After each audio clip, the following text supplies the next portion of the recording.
back here is just not going to cut it. But I should get it out. I got the broom.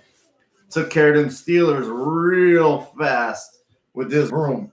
Woohoo!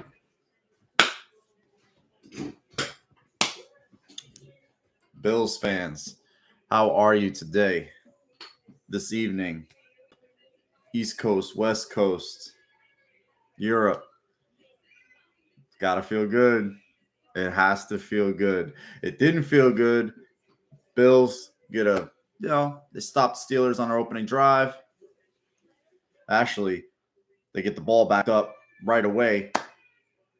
What was it? 3-yard line. It was like, here we go again. Here we go again. What's up, crazy? What's up, crazy? Here we go again. I was like, Taiwan Jones muffs a kickoff. Here's this stupid play that's going to cost us points. It's going to cost us a situation. And then all of a sudden, boom. And let me say this, and you guys heard it too. You, Eric, especially crazy. I don't know where you're at, brother. Let me know. There was a lot of, I'll say shit talk on Gabe Davis this week. But a lot of naysayers and a lot of people jumping off the bandwagon, trying to get that next quick buzz. A lot of thirsty Bills media types. I even saw one guy who's got a lot of Bills buzz on Twitter. He's a big follow. You know, he's not verified media or anything like that, but they use him a lot. And he said, and one of his tweets was, Jake Kumaro, Gabe Davis, tell me the difference. And I'm like, are you kidding me? This dude that done what he's done for the last 2 years for the Bills, you know, he's got a gimpy ankle, and you're just going to, you know, and that's no slight on Jake Kumaro, but we both all know who, when healthy, is the best player. That man is a big play machine. How many more fucking times has he got to prove it? He snatched a ball. Like, he caught it, had it slightly taken away, retook it away from Minka Fitzpatrick. That ain't no lightweight. He snatched that ball from. That was just a grown man making a grown man play. But there was a lot of shit talk. A lot of shit talk on Gabe Davis this week. Like, pretty. That, I don't know if you were there, Eric. I was a little afraid when I saw that ball go up. I was like, oh shit. And then he just dropped it in the bucket. And I don't know if you guys, a lot of you do watch as much football in terms of just going around the league. Man, 424 yards. Pretty much took a quarter and a half of football off. Fucking were nice to the Steelers at the end of the first half. They had 15 seconds, all three of their timeouts. I wanted them to pull a KC on Pittsburgh. Go down there and do something with 13 seconds on all three of your timeouts. Josh was like, no. They knelt on the ball. I wanted to see a 500-yard game. I'm not going to lie, man. I feel you, Eric. You got to do what you got to do, right, brother? And it must have been a hell of an atmosphere to be at today. It had to be a hell of an atmosphere to be at today because it looked beautiful there. The wind looked like it was gusting. Similar here in North New Jersey, too. There was a wind that was, you know, when we're far away from, not too far, but far enough. But it was the same kind of day. So many big plays in this game. Wow. 424 yards is a regulation passing record. It took Drew Bledsoe overtime against the Vikings to get to 460 and change. Josh did it basically in three quarters of football. Insane. So many things to talk about here. Gabe Davis just kicking the fucking door in, back on the scene. And let me tell you this, I don't really have anything against their fans are arrogant. They talk a lot of shit. I saw like tons of things on Twitter and out there, just like how, you know, Mike Tomlin's going to have this team ready to go. And, you know, Kenny Pickett was the spark that they needed. And they've been playing with their hands behind their back. And basically, the Bills gave up yards, if you watch the game contextually, when they wanted to. They're like, we'll play between the 20s. The second we need to stop this motherfucker, we're going to stop him. And they did. Yeah, Jake, I was just there. They're fucking annoying. but they just feel like they're just entitled. Like they're entitled. They're just arrogant.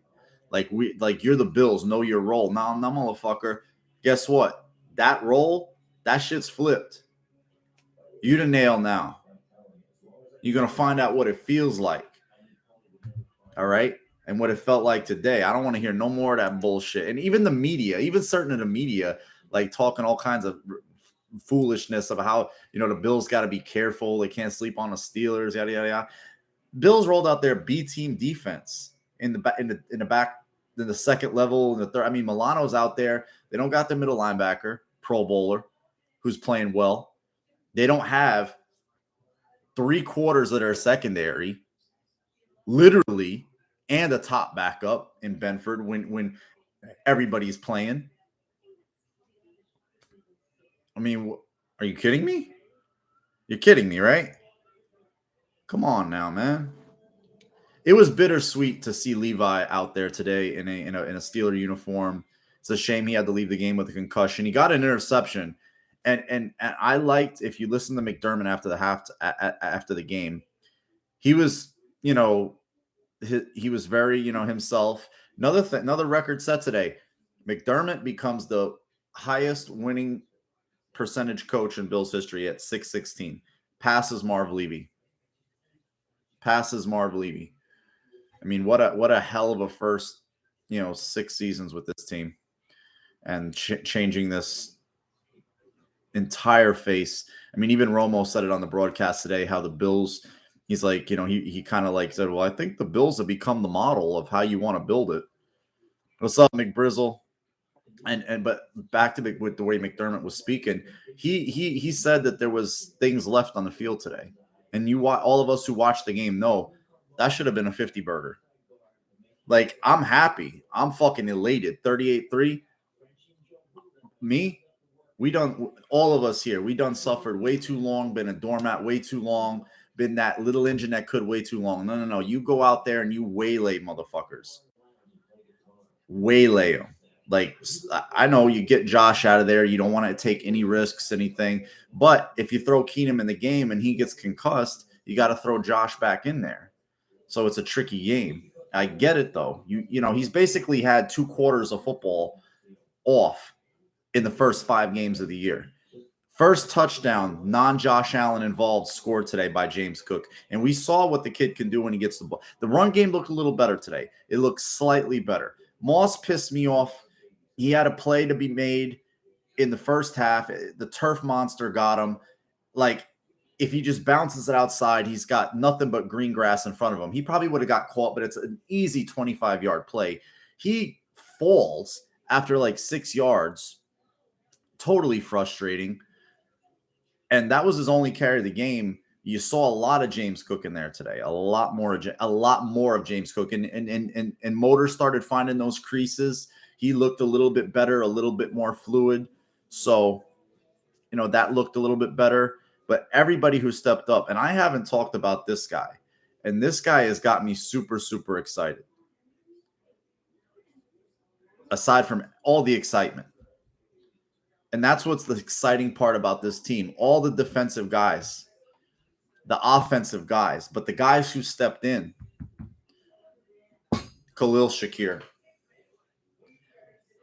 I sounds like such a homer, such a fanboy. The Bills they're sitting on something with this kid. This kid just has that natural feel for the game. He plays the game fast. That catch that he caught from Josh, that 30-yarder between 3 defenders, that was just, and then he drops the simple one and he's mad at himself. But we saw, and he stepped out of bounds at one time. There was more green grass in front of him, at least 10 to 15. But you see it. The touchdown, he goes up and he gets it. He gets it away from Josh Johnson. Oh, what's up? Oh, what's up, Nick? Niz? Yeah, dude, that I can't imagine what it's like. I've seen him in person, but today it just looked like he was slinging it. And Shakir, man, he just, and we all see they're re-showing they're re-showing on Fox. One-handed, and then to get it back from Minkah Fitzpatrick again. That's not some scrub safety. And Josh knowing that my man's flat-footed, he's on a gimpy knee, I'm going up to my dude. And it was just nice to see because it was a lot of shit talk on Gabe Davis this week from a lot of people, just kind of like, oh, the Odell Beckham Jr. crowd. Let me tell you something. With the way Shakir popped off today, and they put Isaiah on the shelf a little bit. They had Knox on the shelf. They had their moments. They had their moments today. I mean, even Quentin Morris had that big catch over the middle. You saw ability there too. I mean, he has that fumble down there on the Josh Allen pitch. He needs to secure that ball. And that's what I liked about McDermott. He knew there was a lot more meat on today's plate. Easily 2 more touchdowns, 17 more points across the board. Easily. Steelers had 23 first downs to 21 for the Bills. But again, the Bills took a fourth quarter off. You saw the scuttlebutt also a little bit in the last couple of weeks. Bills aren't a big play offense anymore. They have to kind of take the ball down the field, gradually. No. Boom, boom, boom, all day long. And they said it after the game. Gabe was in the locker room speaking, said different teams do different things to you. You have to play them differently. You can't just look at it under one lens. You just can't go out there and, as much as we'd like to, I mean, shit, I'd like to watch 98-yard touchdown passes every week, but they're not special if they happen every week.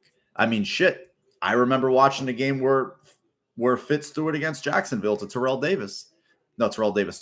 I remember right down the right side of the screen. I remember it. Bills lost. But be that as it may, that was the first game first game after they had fired Dick Duran in 2009. What's up, Doug? Dude, you must feel good you're out there, bro.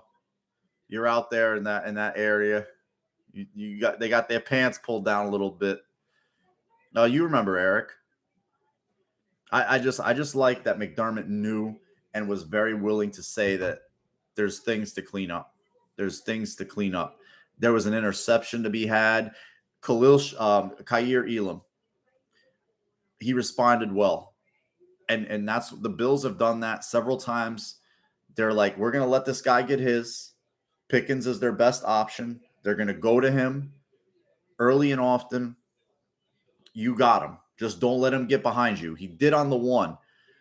When he was lined up on the other side on top of Deontay Johnson, he made the presence of mind to turn around and intercept it. Yeah, Hamlin and Johnson, they played really, really well, man. Dotson played well today. Everybody who was on the field today, the whole dust up at the end of the half, at the end of the game got really, really chippy. Really, really chippy. You don't want to see Shaq dive at the quarterback's ankles. That whole thing with Epinesa getting kicked out of the game was super, super ticky-tack. I think that was just a ref being a dick, because he was all gung-ho about it, like, oh, you don't touch me. Or like, dude, that kid could kick the shit out of you. Just, it's 1 minute left in the game. Keep your flag in your fucking pocket, please.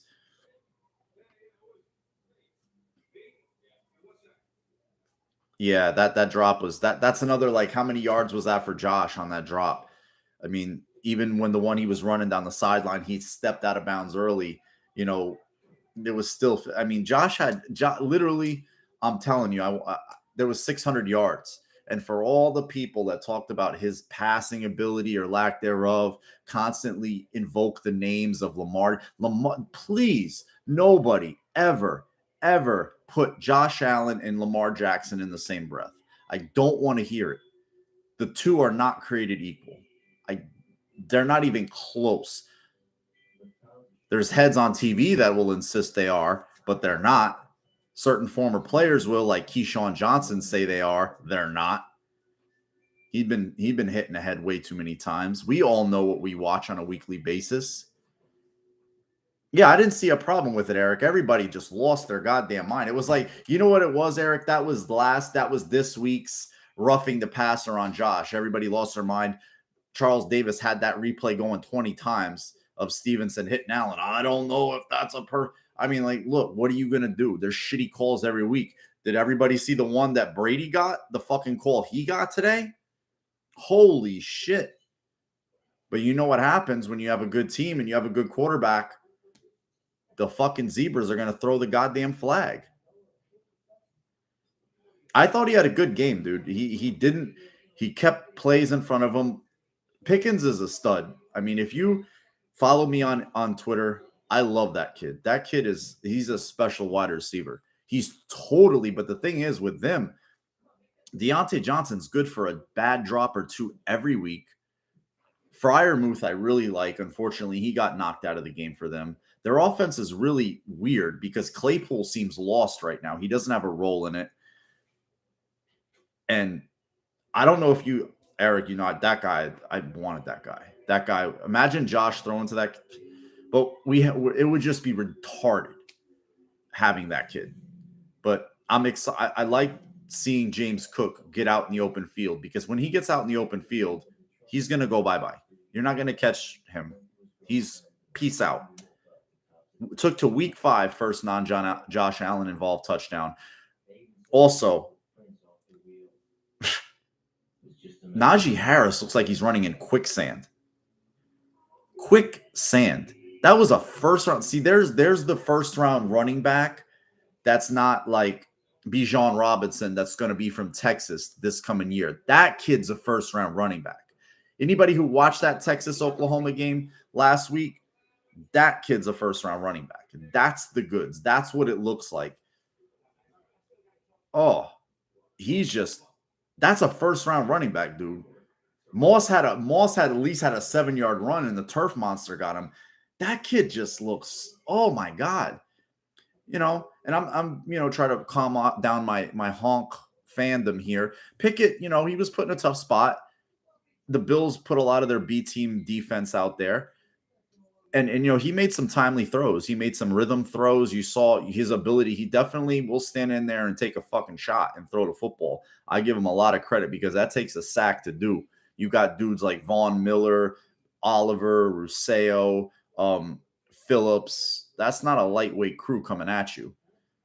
And they're live. And he stood in there and he made some good throws. So I think, all things being equal, calming myself down a little bit. I think the Steelers, they have a decent young quarterback on their hands. You got to keep them healthy. But yeah, the Najee Harris, to digress back to him, like I was watching him and I'm like, give him the ball all day long. There was a drive, Bills went up 24-3, and it was like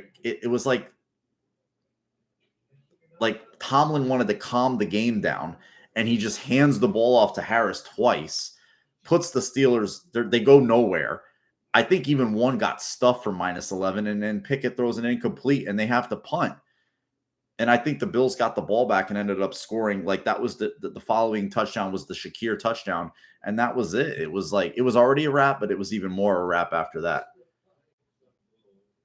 No, he looked good. Wearing the 2 gloves to me thing was weird. Like, how are you gonna throw like that? With the 2 gloves, it reminds me of I know Doug Flutie did it a couple of times. Kurt Warner did it. Peyton Manning's done it. I know Brady did it here and there in New England. It just is weird. Yeah, he looks he just looks like he's Zach Moss that gets volume. That's what he is. I don't even know if he has. I think Zach might be faster than him in the open field. Yeah, he was put in a tough spot, Eric. But there was so many guys for our side that were so impressive. It's like, where do you begin? It's like I didn't even know where to start talking. My girl brought food over. We ate. She had to run back by her mom real quick. She knew I was on a high, of course. My mom swung by and she knew I was like through the roof. But there's so many guys, like I don't even know where, like this defense, like I haven't even gotten to that. There, Teddy Bridgewater. There's another one. What's up, Midnight? How you doing, bro? Yeah, Diggs at Davis with like this was the kind of shit that Davis was being talked. It just really irritated me because it's like how quickly people forget, like how quickly people that are supposed to know better, and you got to know that he was listening to that shit. He looked healthy. He looked good for the first time. You watch him throughout the week. I know a lot of you guys are astute. You're on Twitter. You're following the local dudes. You see his ankle tape lightly a little bit, but he really went off. He really went off. But back to my original point, this defense that just is missing players left and right, missing one of their captains out for the year, is has been minus a Pro Bowl corner for almost a year. 7 points in the second half. It was to the point where I want the offense to score, obviously, but I want to see this defense. Like, I wanted to make sure they didn't give up a score in the second half. I'm like, please do not let them score. Why in the hell was Tomlin kicking field goals down 3-4 scores? Was he trying to make the team feel better by not making it look as bad? Dude, even in the first half, the first field goal, like you're gonna get in a track meet with this team. Go. Like, even then, the Bills just threw a 98-yard bomb over your head. If there's anything you need to know about how this game could go, you should go now. And he just kicked the field goal, and that was it. They could have just had the 98-yarder and would have won the game. And they're everywhere, McBrizzle. It's Jamarcus Ingram. Benford's not even on the field, for Christ's sake. And he was a guy that was starting the first 2 weeks of the year. Jaquan Johnson's popped back up for 2 starts. I really think the team took the approach of we want to be as healthy as possible for next week. And we have guys that we're confident in that can play. It's a 17-week season. It's a grind. We have the talent. We have the roster where we can manage these guys. They got little dings, little nicks. Dawson Knox, try to, get those healed up. Quentin Morrison, you're up. And again, the pitch, he's got to secure that ball, and he knows that. But there was some plays that he made. Even the double move, Josh was late on the pass. It hit Spillane in the back. He beat that guy clean for a touchdown. He was in the end zone. Yeah, I don't know, Eric. I saw him. He was on the sideline a lot. I hope he's okay. Maybe he re-aggravated the hamstring. I hope it's not bad, but he was moving around. He didn't look like he was limping. He walked off the field, but big dude like that, bigger muscles, bigger ligaments, takes longer to heal.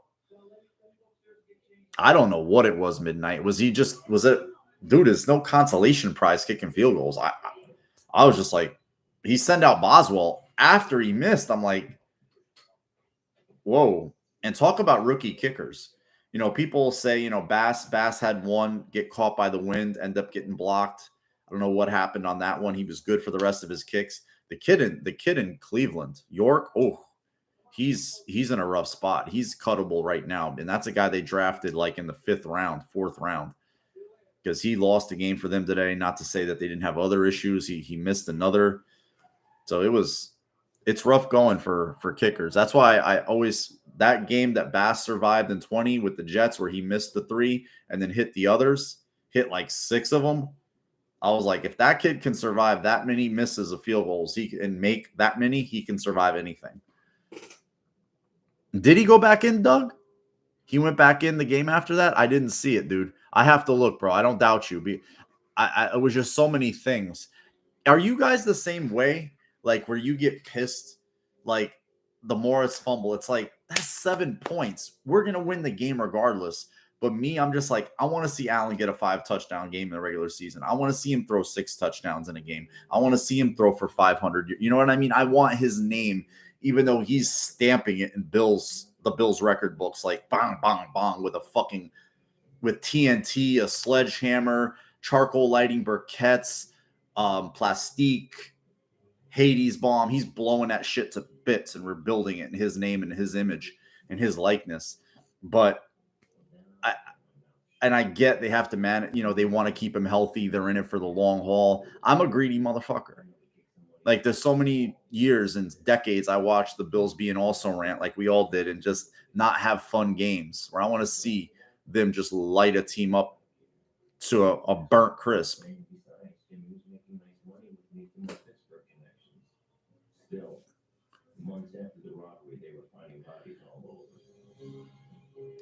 Yeah, like the one drive, that frustrated me because you have first and goal at the one. It's just like just punch it in there, punch it in there. Bengals. Punch it in there, just punch it in there. I don't care if you hand it to Moss, Cook, Singletary, punch it in there. Um, this was the after the Bills get the touchdown to open the game, and Teron Johnson recovers the fumble. It's like three and out, including a penalty.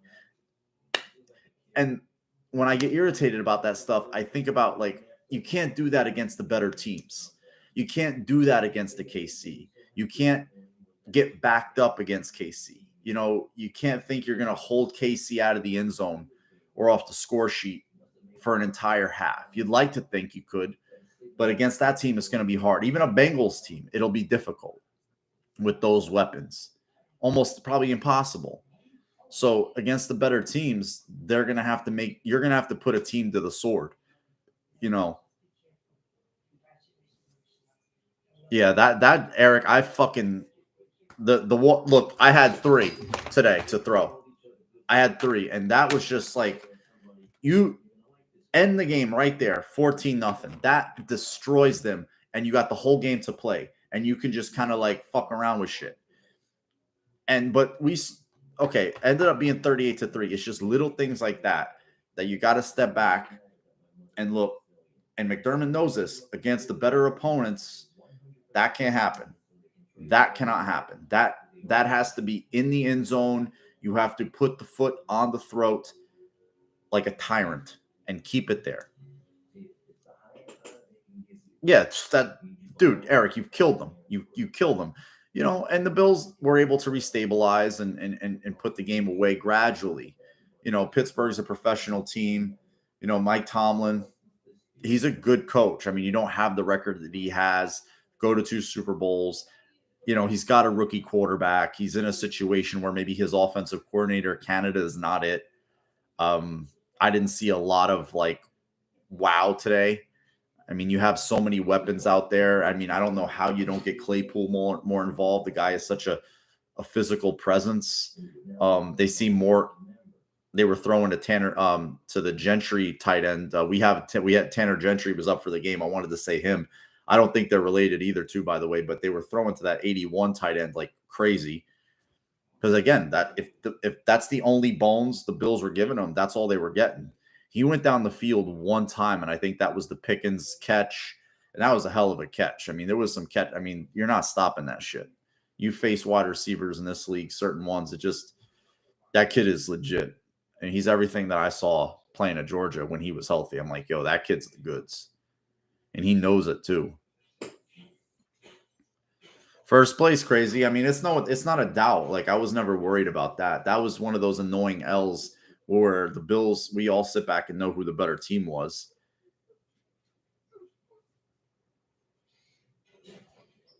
Yeah, like that's why it annoyed me, Doug, because I've seen them run that play 1,000,001 fucking times and score on it.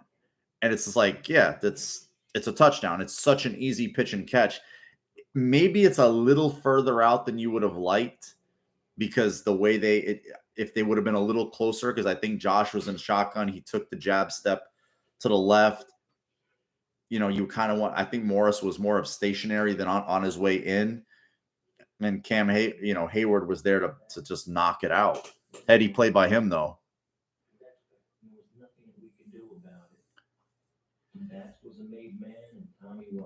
Is it Timothy? It's not that. It's nice to know, and you're excited about it. Even shit, we haven't even again so many guys. Like you lose them. Isaiah Hodges today, 4 catches, 40+ yards, caught the balls that he had to catch. Brings some different. Didn't look big for him. No, took advantage of his opportunities. Brings a different size element to the receiving core. Shakir really has me excited though, because I don't want to get too ahead of myself. But like for me, watching his game, the way he has the ball, he's that yak guy. He's that run after catch guy that we've been really like. He's got a little extra juice with the ball in his hands and a shiftiness. He has some. He's Amon-Ra St. Brown to me. That's what he is. Like, if he's, but the same kind of game.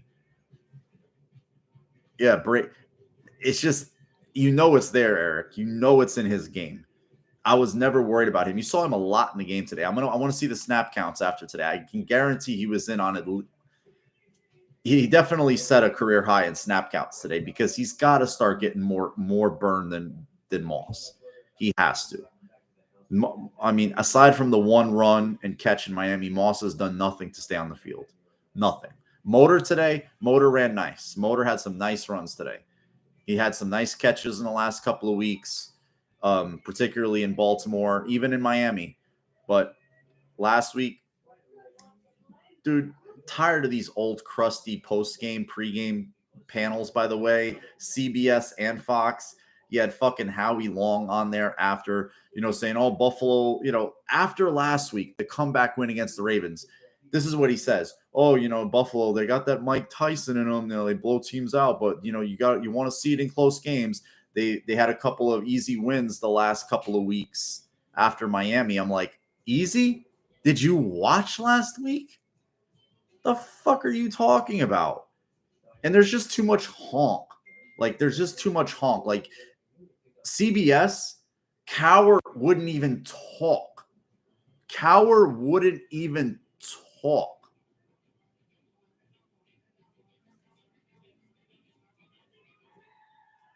He wouldn't even speak. Like, he was like literally like pouty and pissy like the whole time.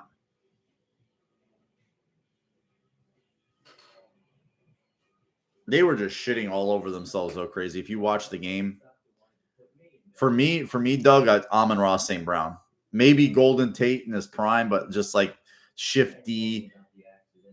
What's up? Well, it's shifty, just very comfortable with the ball in his hands, natural catcher. Even though he drops the one, you saw it. You saw that juice. Sorry, guys. I'm just gonna do this really quick. Read some of your comments, guys. Yeah, that's their Super Bowl. That's their Super Bowl. That was 2011 Bills versus the Patriots at home. Bills get that win, kill the game, kick the winning field goal, and we all know what happens from there. We'll see. That exactly midnight. That pisses me off. I want them to score 50. I want them to score 50. I want them to really just Josh leads the league in touchdown passes, leads the league in passing yards. I don't want to hear Justin Herbert. I don't want to hear these other guys. I don't want to hear Trevor Lawrence is coming, maybe. But the guys that they constantly invoke the names of when you bring up Josh Allen, because nobody ever talks about Josh Allen, and it's like instantly like, well, this guy, well, that guy. They'll never just be like, yo, do you watch the wind this fucking kid throws in? The rain he throws in? The weather he's played in for the last 2.5 years? And then they always they'll talk shit about his rookie year, and then they want to bring, well, there's no development year. There's no year where like he gets to develop. Like, he's throwing the receivers that have been on like 4 or 5 different teams. He's throwing the receivers that aren't in the league anymore. He was throwing to a receiver that at best is a 4th receiver. Like, the offensive line, none of that. They never, dude, he is crazy. He 100% is. 100% he is. What's up, Eric? How you doing, bro?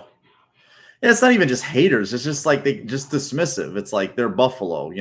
They still treat them like with the Bills like they're just kind of like on the come up, or they're just biting teams on the ass. I'm like, oh, they did that to the Steelers because the Steelers are starting a rookie quarterback. I'm like, okay. The same way that Duck Hodges was going to outduel Josh Allen, according to Chris Collinsworth, and well, Duck Hodges is retired now. No, absolutely not. Absolutely not. No need for that.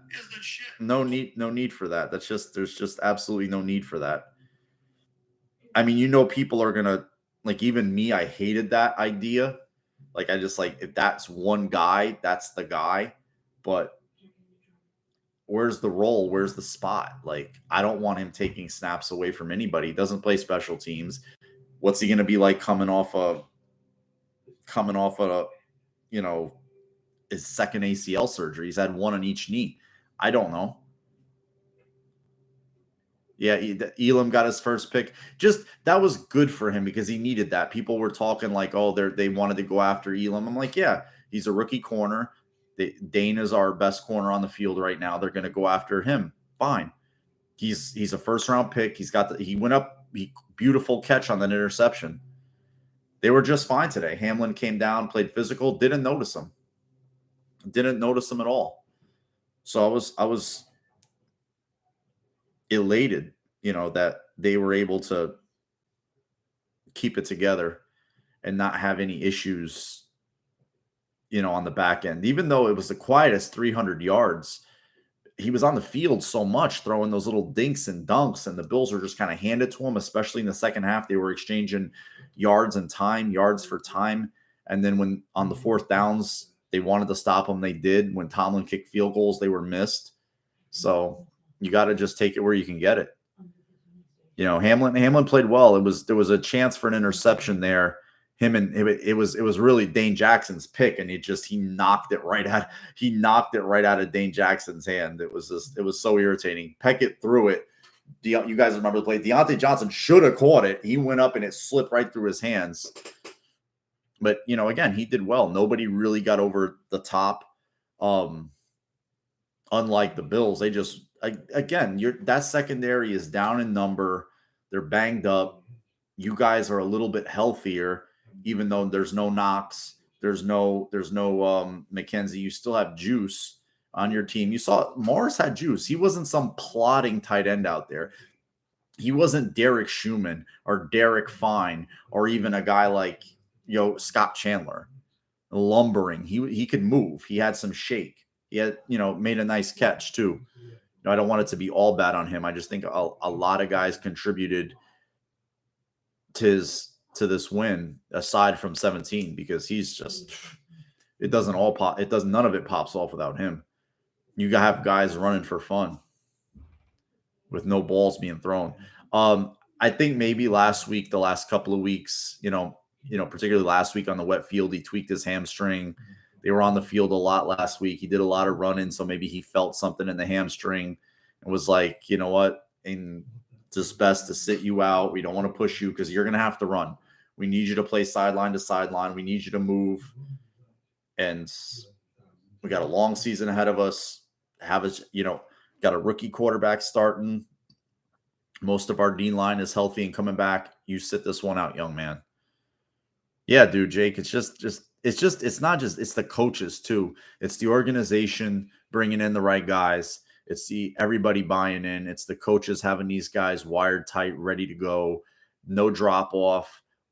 Like I said, from 1 to 71, there's no drop off from the practice squad guys to Josh, who's a first man on our roster. It's just, there's such,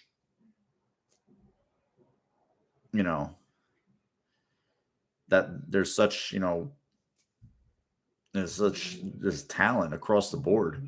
It's going to be interesting to see what they're going to do with all these guys once they're healthy, if and when they're healthy. Trey obviously is going to man up on the right. That's his primary spot. Dane has no reason to come off the field. You can spot, Benford. Maybe you can slide him a little bit to some safety. He's got the size. He's got instincts.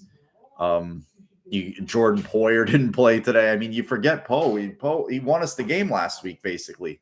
And that's another thing. Like last week and this week is 2 straight weeks.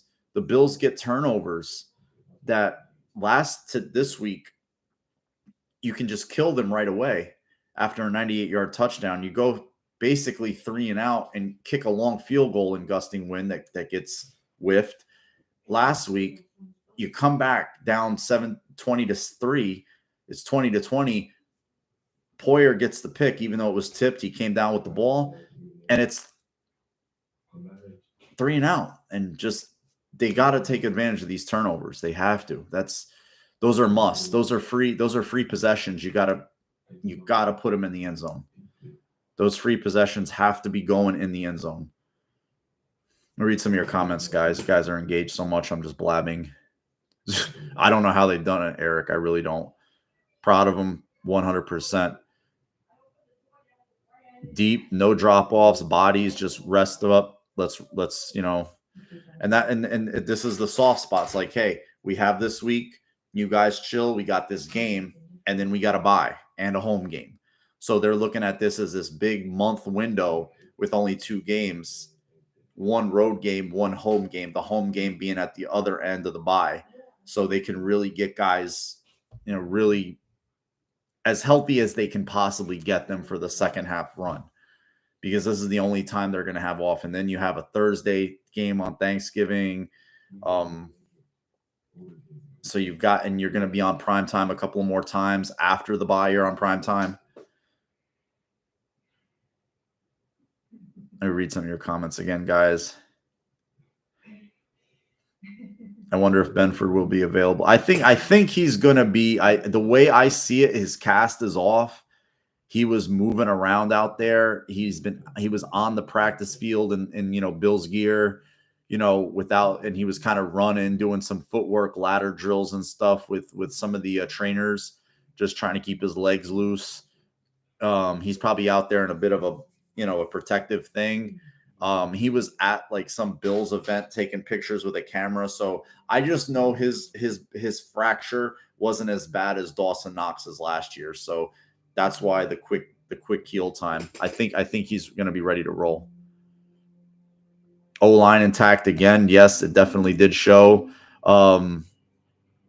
Yeah, every game's its own unique thing. You got 2 teams going overseas. You never know how one team traveling in 2 extra time zones is going to react. And the Giants, Daboll's got those guys playing inspired, so you got to give him credit too. Yeah, and that's another thing is they're playing on a short week, so they've got a short week. 2 division teams played, 1 won, 1 lost. Hat tip, I talk a lot of shit on him, but hat tip to Bill Belichick for having Bailey Zappi ready, because they boat raced the Lions, and the Lions, they had the best offense in football. We saw what happened to that today. Holy shit. That shit didn't last more than a couple of weeks. Woo. They didn't have nothing. Not a damn thing. Wow. That was crazy. So I'll give him credit for that. You get a rookie quarterback like that ready to roll, 29-0.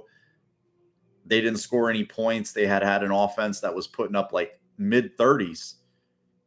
But you go out for a whole game and don't produce nothing against what most feel is a pretty, for a New England team, middle of the road team.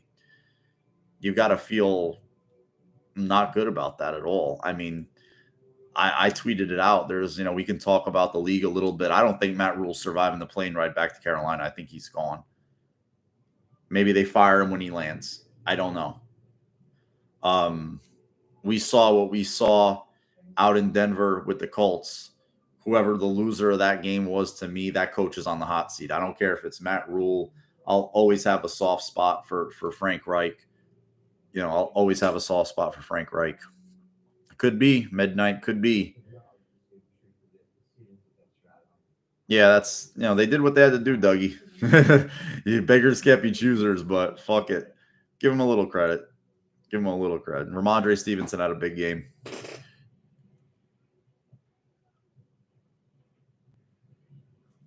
Thanks, Crazy. I appreciate it. You're always here, man. Don't know Dan too much. Maybe he's popped in like way back in the day before I did the lives, but I wouldn't know him. I don't watch other Bills content on YouTube. I just come in because I like to fuck with you guys, and I like to, enjoy the W's and lick my wounds with the L's when I'm not breaking my monitor or breaking mirrors like an asshole. What is wrong with the Denver Broncos? Dude, everything. Nathaniel Hackett looks like he's straight off the Doug Marrone tree. Thanks, Crazy. I appreciate it. Russ looks cooked. Not he's cooking. It's like, was it let Russ cook? No, Russ looks cooked. And I know a lot of his truthers came out. You know, he has a torn lat. He's got this. He needed injections. You know, he just doesn't look good. He just looks like he's missing throws all over the place. I don't know how much the shoulder does or doesn't affect that. And Nate Hackett is just terrible. If you need to bring a guy in to help you manage games only like 2 or 3 games into your tenure, you're a bad hire. I mean, everybody knew he was the wrong hire the first night on the job. That was crazy. A 4th and 5 compared to, you know, at the time, you know, Russell Wilson picking up a 4th and 5, you know, 64-yard field goal. That's insanity. The Rams look like, again, I tweeted it before the season. I fully expected the Bills to go out and win that game. They did. The opener, soft on champagne. Absolutely soft on champagne, that team. Not shocked. Not shocked whatsoever what's going on with them. Yeah, Geno Smith, they took an L. They took an L with the Saints today. Saints were a 1-2 team. Everybody was hot on Jacksonville. They've fallen back down to the pack a little bit. And now with the Miami situation, how's their quarterback situation going to shake out? Are they going to put Tua back on the field? Do they feel comfortable putting him back on the field? More importantly, does the league say, look, we can't have this guy dying on our field? Okay. So maybe he has to go through another battery of tests before they clear him. And when they clear him, it's going to be every time the kid gets hit or knocked over. He's not a kid. He's a grown man. Kid to me. You know, when I'm old enough to be somebody's father, they're a kid to me.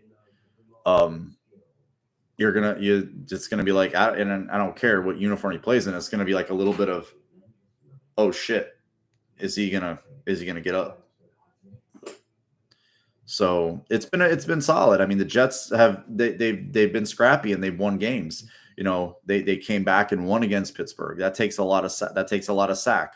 Their defense got the turnovers that were needed. Even in the Browns game, there was some battling there, and they came back and they recovered the onside kick, and they were able to get the victory, irregardless of who it's against. Even in the first game against the Ravens, the score doesn't reflect it. But if I remember watching that game, the Bills had played on Thursday. That was the opener.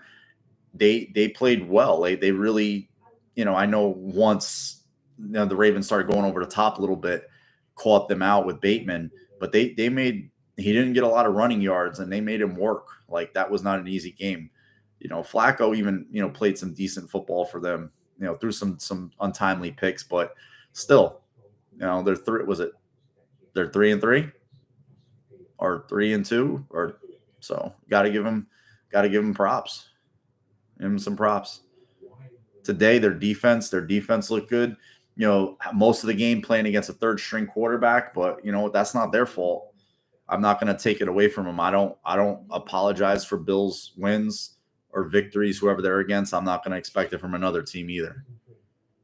Yeah, Daboll, man, that's huge. You know, that's a huge thing. There's a lot of buzz here about them. And if you watch the Giants, they're not playing with a lot of talent on offense. Sans Saquon, the Bellinger kid looks good at tight end, though. We'll say that he's an impressive young player. Daniel Jones is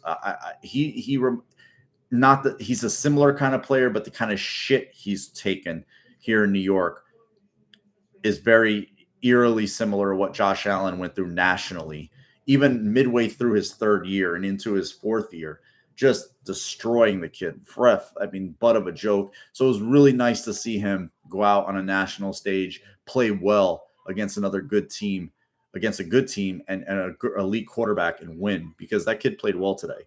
So, and he's tough. The ankle last week, I give him a lot of credit, a lot of respect, you know, because he went through hell. Like, the kind of stuff that I've seen written about him and said about him here in New York, it's absolutely vile. The first night he was drafted, like, just booed off the planet. That's terrible. That's a terrible moment and unprofessional for the media to do, and kind of like egg the fans on to do. Like, what are they doing? Yada, yada, yada. I'm like, that's supposed to be a special moment for that kid. He's got plenty of time in his NFL career to get booed and critiqued. But the night you get your card pulled and you get to walk out, you should get to enjoy that a little bit.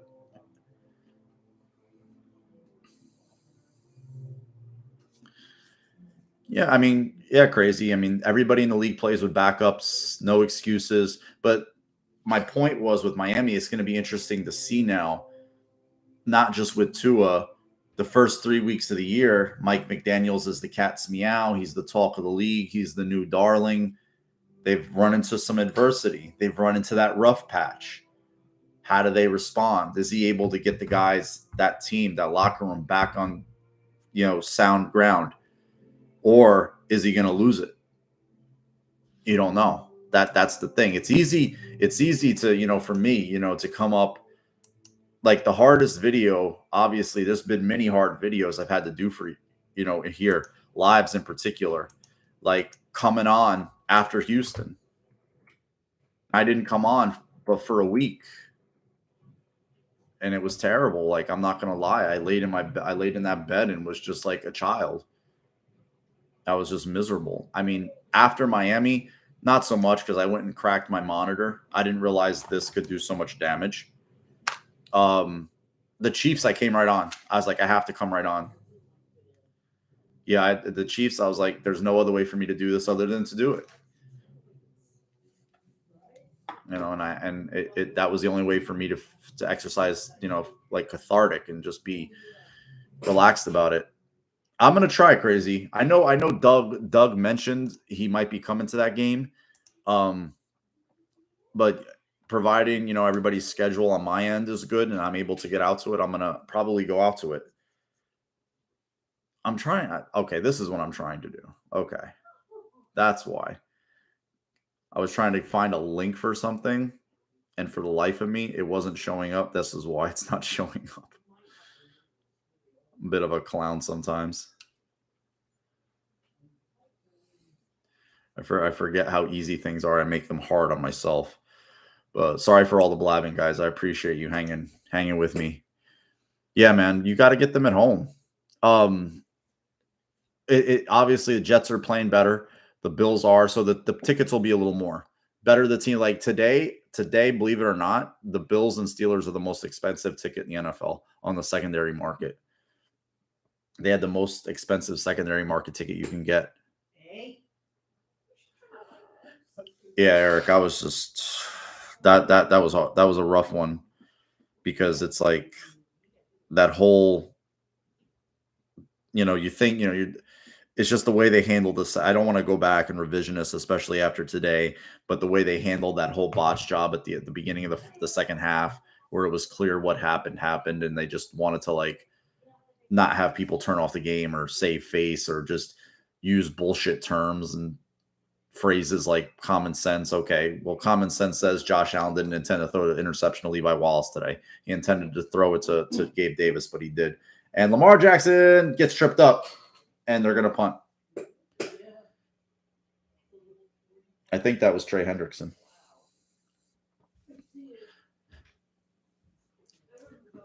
Yeah, I mean, you never know what happens, crazy, at that point. Are we going to be healthy, or some more guys going to be banged up? You can never, count your chickens before they hatch.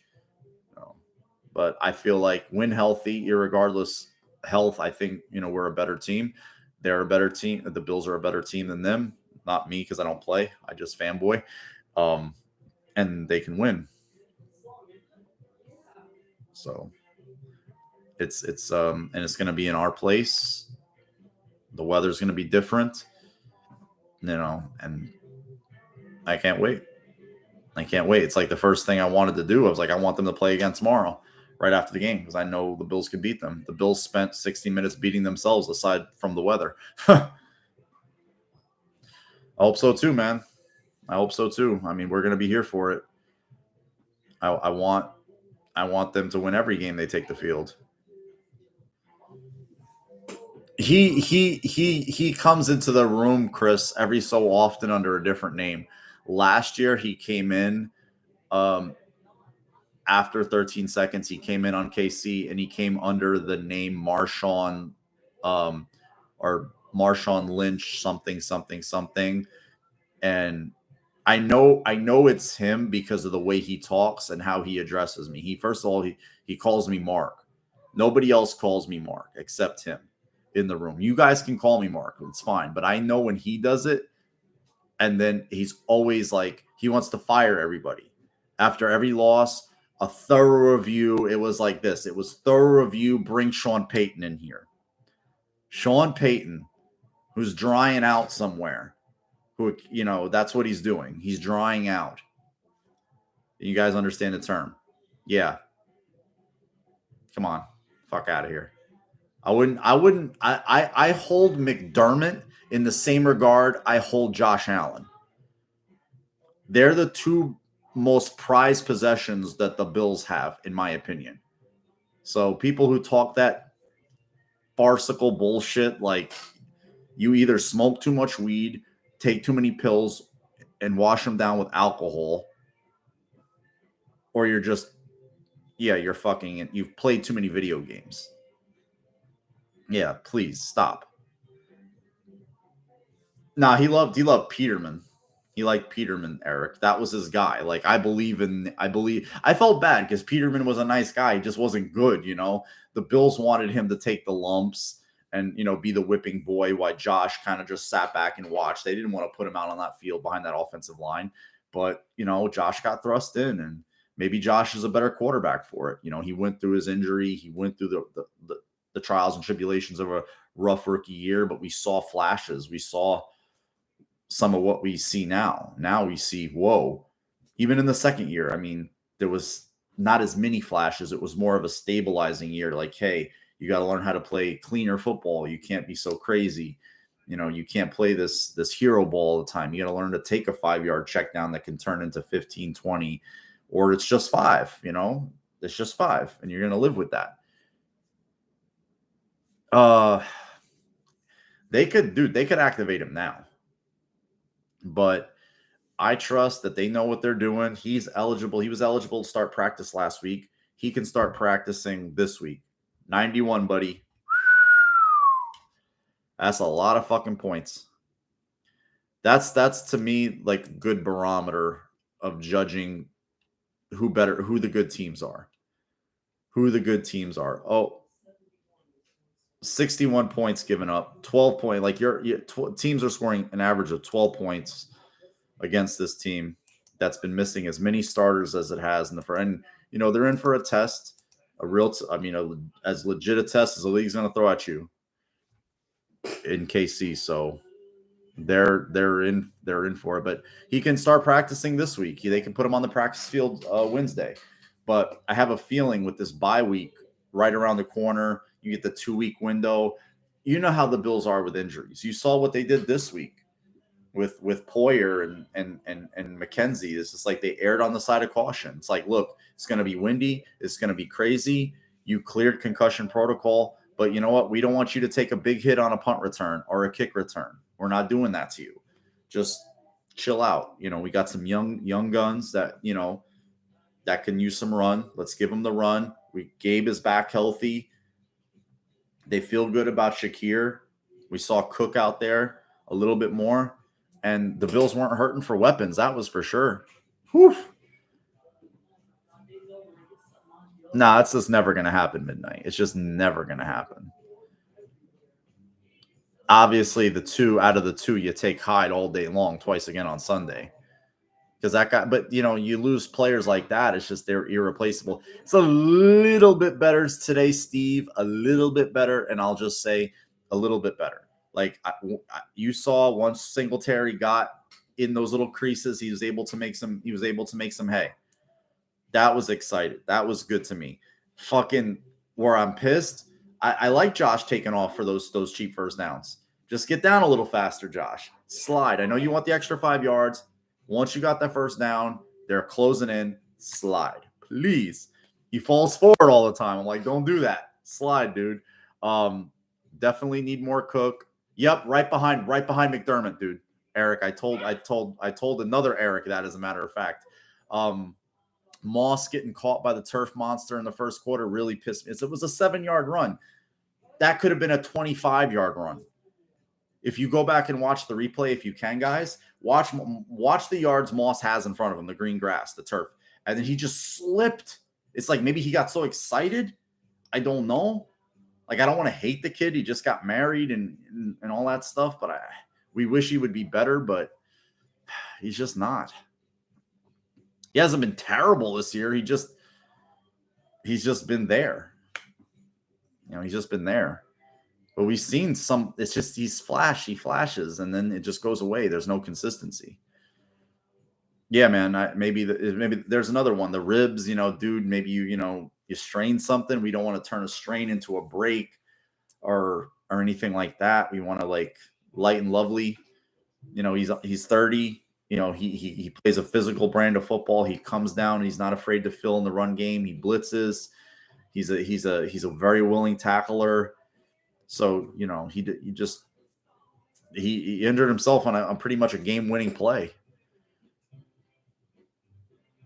Yeah, I mean, you gotta hope that they are. I mean, all hands on deck, man. All hands on deck. That's the approach they have to take. And the hands that they have on deck have been more than willing and more than capable.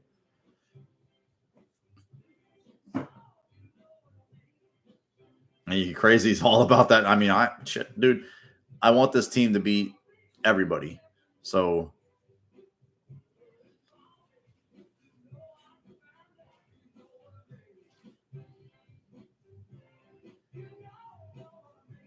yeah, I never know.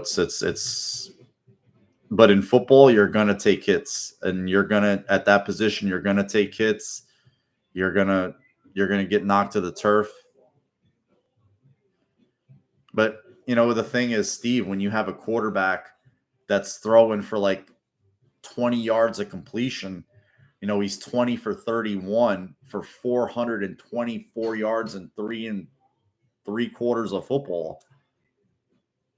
What are you going to do? There's only so many plays to go around, and you don't have the time to that.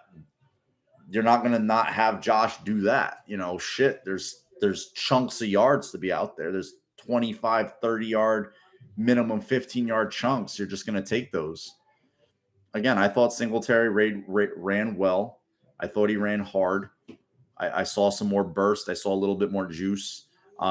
Cook, that's all Cook needed. What we need, and I saw him line up in the slot too. That was another thing I've been waiting to see for Cook. Something we saw him do with Georgia. We know he can, what type of receiver he is.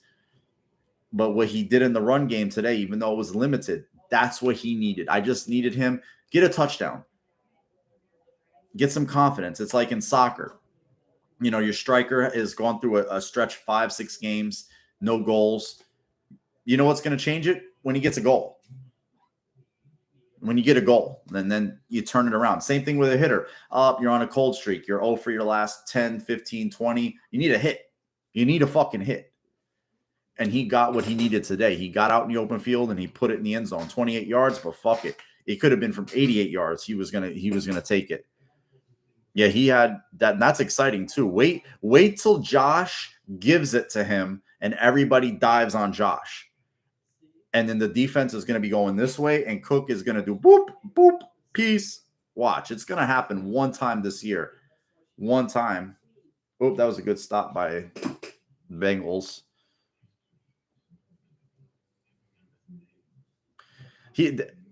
Jake, trust me, they were on the field today a lot. I saw Zach on the field just a handful of times late in the game, but we know what the pecking order is. Yeah, I mean, I still like having all our people healthy. You hate losing people. He hasn't done anything to but it was exciting to see Shakir get some burn. And I just think that the more run he gets, the better he's going to be, because he looked like he'd been there a million times. He just looked like a confident young player.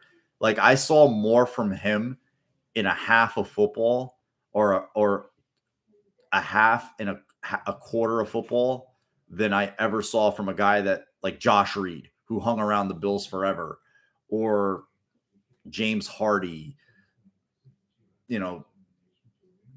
TJ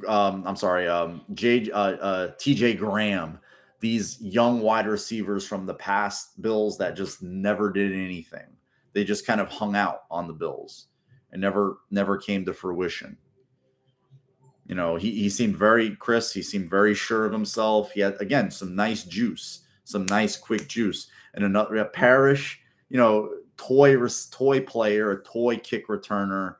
You know, not a guy who's going to really impact you from the line of scrimmage. And another thing about this too, if that's Shakir's job, now they can get Isaiah to me, and and I'm not slighting him. To me, he's that perfect fourth receiver. He's that juice guy that could come in, and still, I don't like that. Have that jet sweep motion, even if they don't give it to him. Have it there because they have to respect it. It gives Josh another look for the defense. It gives him another chance to maybe pop a big play. It's just something that just adds that little wrinkle that I just want to see it. But Shakir, again, I don't want him not being on the field. I want Shakir on the field.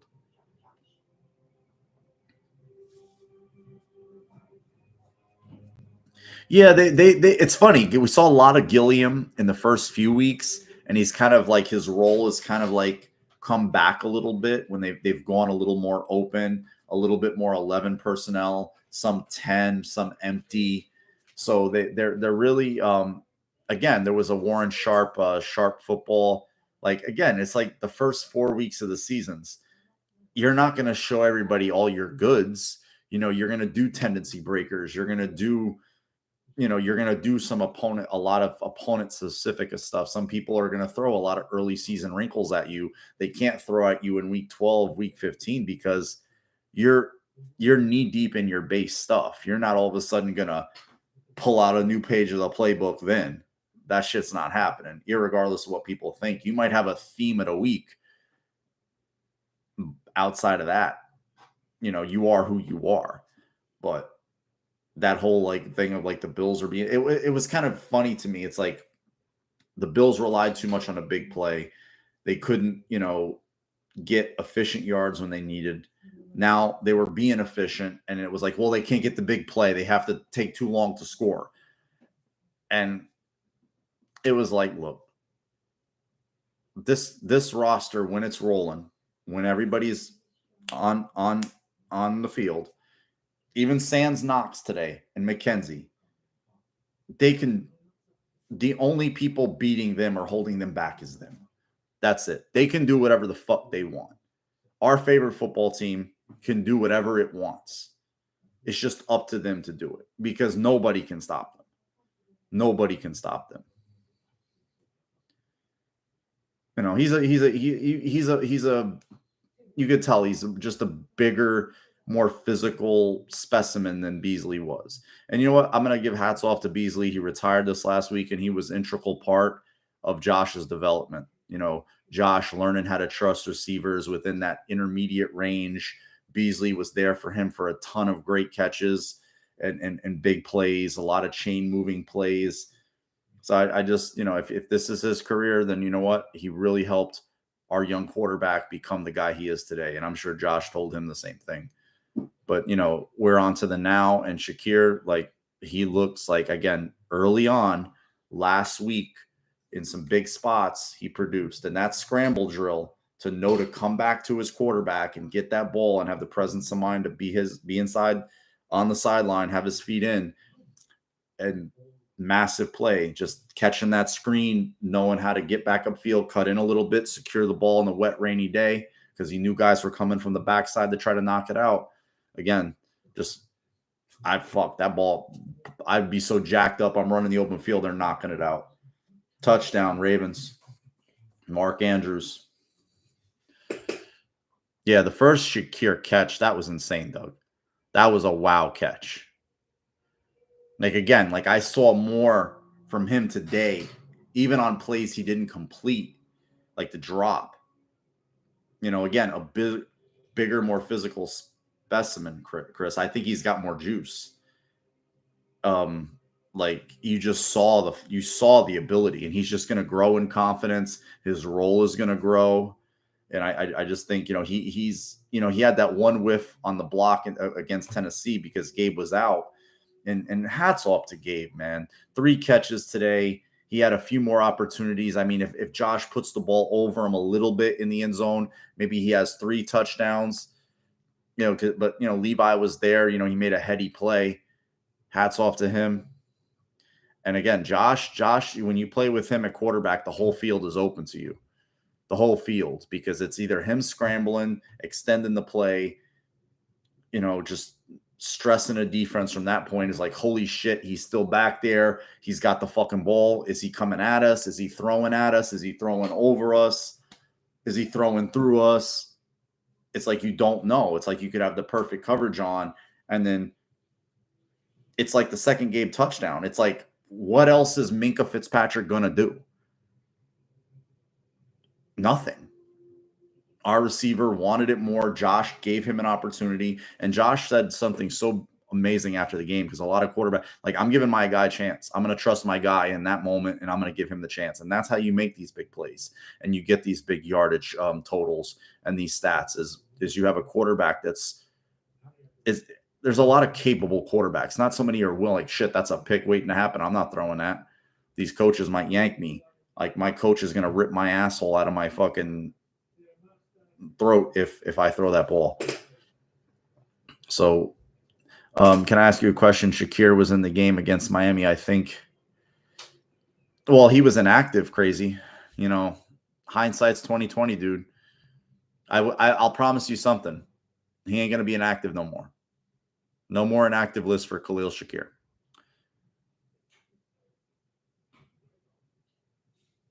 The most talented physical player I've ever seen in person in a football setting. Like, I've seen NFL players, like, being a fan in the stands, right? But in a football setting, like I've told you guys this before, the most physically gifted person I ever saw in front of my face running around doing football stuff that wasn't in a game was Javon Curse.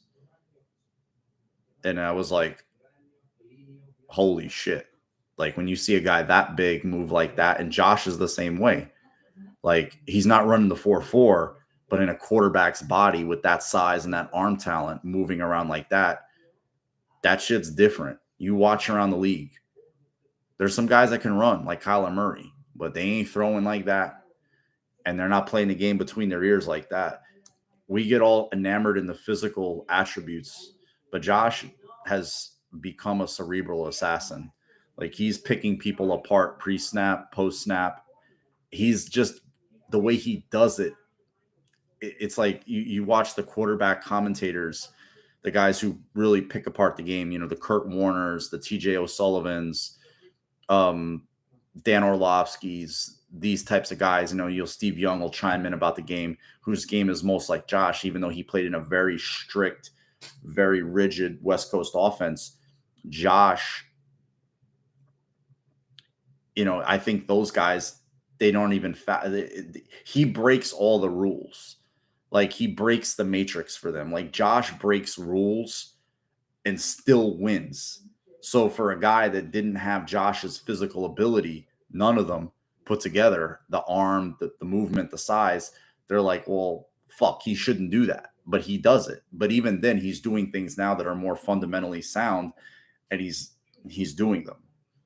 Guys that are kind of like them, they kind of like. That's why they like a Joe Burrow, because he's more, technical. He has to be more refined. Otherwise, he's not going to succeed. He's not going to give you the broken play stuff Josh is. Herbert really isn't, for that matter. Herbert got hurt in the pocket. They talk about Josh running all the time. Herbert got hurt in the pocket. Josh got hurt in the pocket on a freak play, getting hit by Clowney on his elbow, where I don't know. I think another offensive lineman or a defensive lineman pushed Clowney and it hit Josh's elbow. Remember that? It's just like, for all the stuff that they talk about him getting hurt, it's like he got hurt inside the pocket. This guy got hurt inside the pocket. Joe Burrow got hurt inside the pocket his rookie year. I read some of your comments, guys. The only thing that makes me mad at Bean, we never under him. It's all right, man. I mean, I'm greedy too. I want it. We all want it. But, you know, I just, guys are injured. They won that game, so got to give it to them. Yeah, Megatron, again, he was a different animal. He was a different specimen. See, like you get Burrow here. He's just, I don't know if many people escape that play. Maybe Josh can sidestep it, break out of that sack on Byers, but they're in a bad down and distance situation now, 3rd and 14, empty. Burrow takes a snap, checks it down to, is he gonna get the first down? Nope, just short. Wasn't the Drew Sample though with Hayden Hurst. So yeah, I mean, just had to get the ball out of his hands quick. 2-2-2 NFC, AFC North teams. I saw Jerry Rice, the route running, the touchdown production. I mean, physically, obviously the package, but some of the catch and runs Rice made back in the day, especially, some of those quick slants over the middle where he would just pull away from guys. He 23, he was just insane. He has the record for, receiving touchdowns and touchdown. I'll always say it'll be Rice for me. The current holder cups the ball too much. It's a new holder. Maybe they're adjusting. It was kind of weird. It's like the last, like the wins. The one in Miami was the one that really pissed me off. Obviously, you think you got a cheap three, but it would have liked to have that at the end of the game. That's for sure. Yeah, the same thing. I don't know how to say your name, bro. You have a funny icon. But I thought the running backs did very well today. I thought they were very effective. I thought they did what they asked. Even Moss in a 7-yard run, he still, found the crease, got 7 yards. He slipped on the damn turf. I would have liked to have not had that happen, but thankfully it didn't cost the Bills. Because how many times have you seen it? The guy just falls, and I know they say the ground can't cause a fumble, but if nobody touches him, it might be a fumble.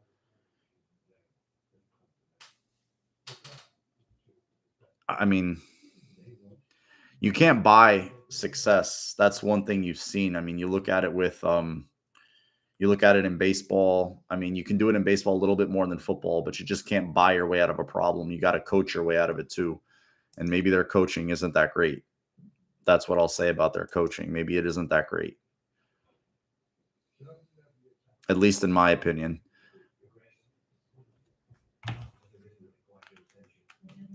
So, you guys have any big, takeaways from the game? I've been talking a lot. Obviously Shakir, obviously all the young guys stepping up, making a ton of plays.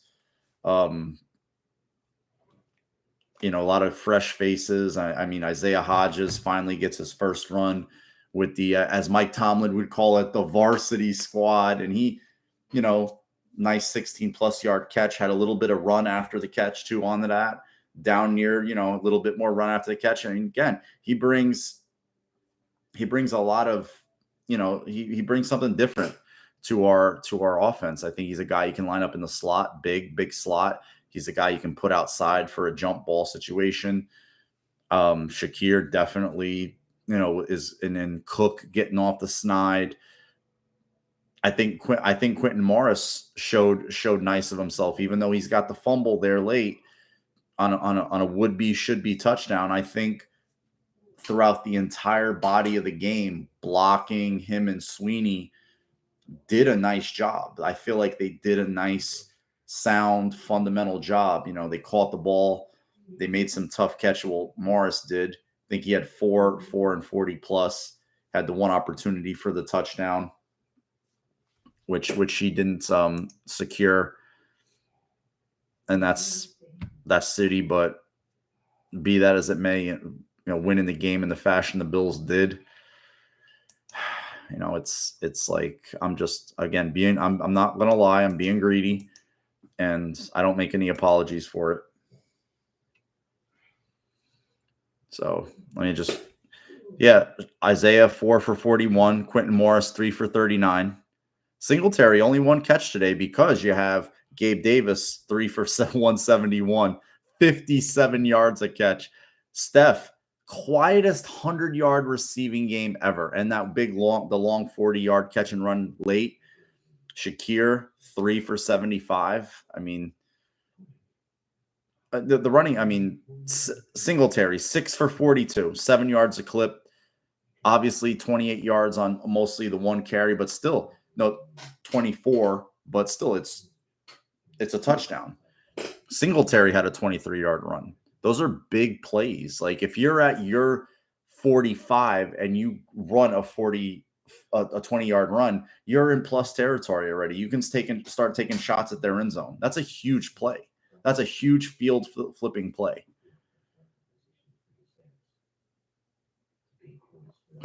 And Dotson did do a nice job. I didn't notice anything. He got a sack too. He got credit for the sack where he pushed Pickett out of the sideline behind the line of scrimmage. That's a sack.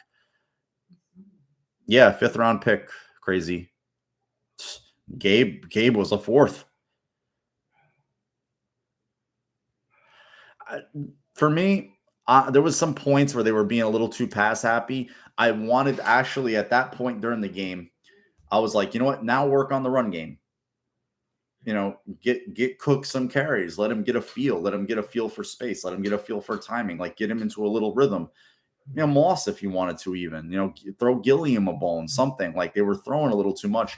Like he had like 7 pass attempts, and to me, no, Keenum had 5 pass attempts. That was like okay, 5 too many. Hand the ball off, run the clock, no injuries.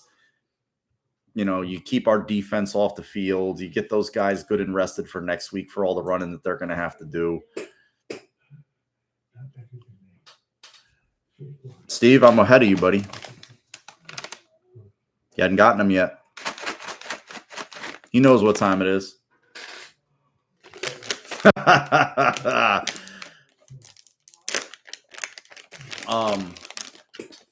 He's a special teams guy, Timothy. You know, he covers kicks. He plays all 4 teams units, coverage and return.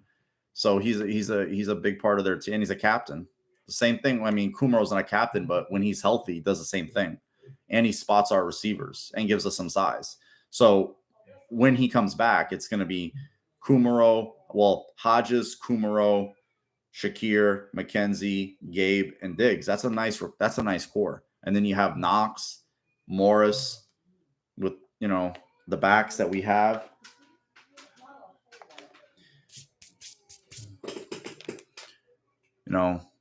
Teron Johnson. You got Trey. You got so many guys, man. There's so many guys.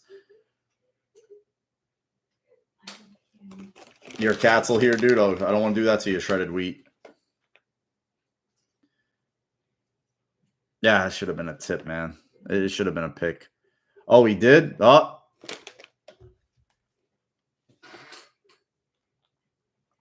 Sorry, I just changed this bit. Fuck. I turned my attention away and look what happens. Read some of your comments, guys. Deep, both sides of the ball, Dingle. I will say that. Why isn't it just... Yeah, it's pissing me off. I have to reset everything. Are they going to show the replay of this pick?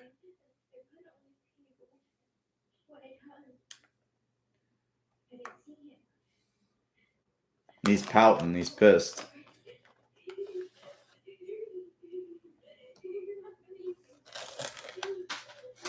You notice the Bills defense too. After the second quarter yesterday, they started talking in the press conference after they had won against the Ravens.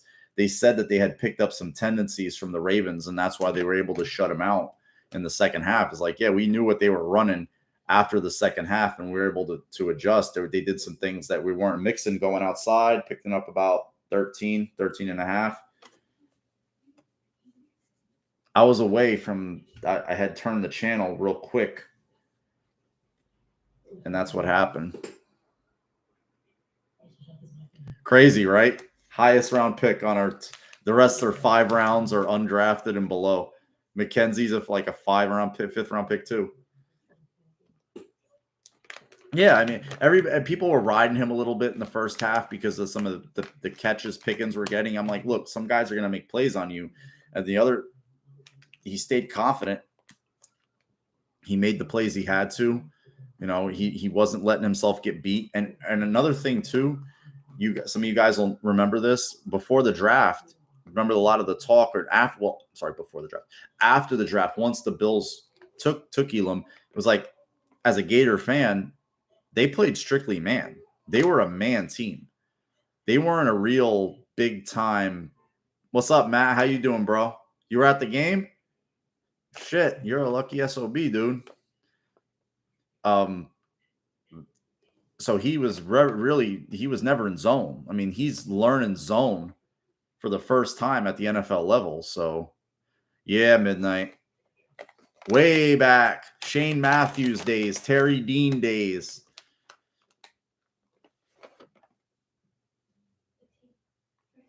Kerwin Bell days.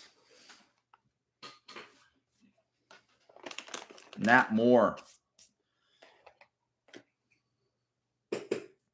That, again, beautiful stat, bro. Beautiful stat. Comebacker to Chase. That's such a nice, effective play on first down. It was a flag, probably. I bet you it was ineligible downfield. That's the thing that sucks about that play. You always get that ineligible man downfield. Outside the hashes, dude, he's never going to be good outside there. That's where his bugaboo is. He has to live in the middle of the field, and it has to be to Andrews or Bates. The only Bateman running down, he can hit a bomb to Bateman, but that it was just nice to see Elam, to digress. Elam, come back. He knew to come back. He got some space from Johnson. He let Johnson carry himself out of and just pick that ball off nice and sweet. I would have liked to see him get some yak on the return, but oh, nice catch and run here. Pushed out of bounds. Big play. I think that's Mike Thomas. It's like their fourth receiver.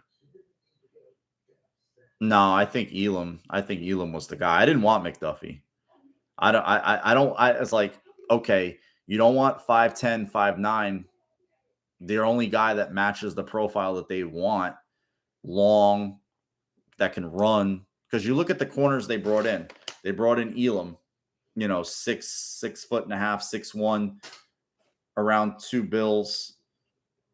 They brought in Benford, 6'1", 205, long. Even their free Jamarcus Ingram, 6'2", long. So they wanted to change their corner profile a little bit, especially in depth, because they have they had Levi is like 6, but Levi is so skinny. He's so skinny. He's like a $170 soaking wet. He's a thin guy.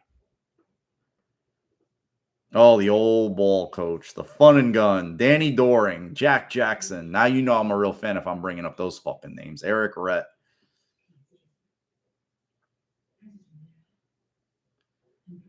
If you can link me to that, Doug, because I like that. When a guy's not satisfied, I like that shit.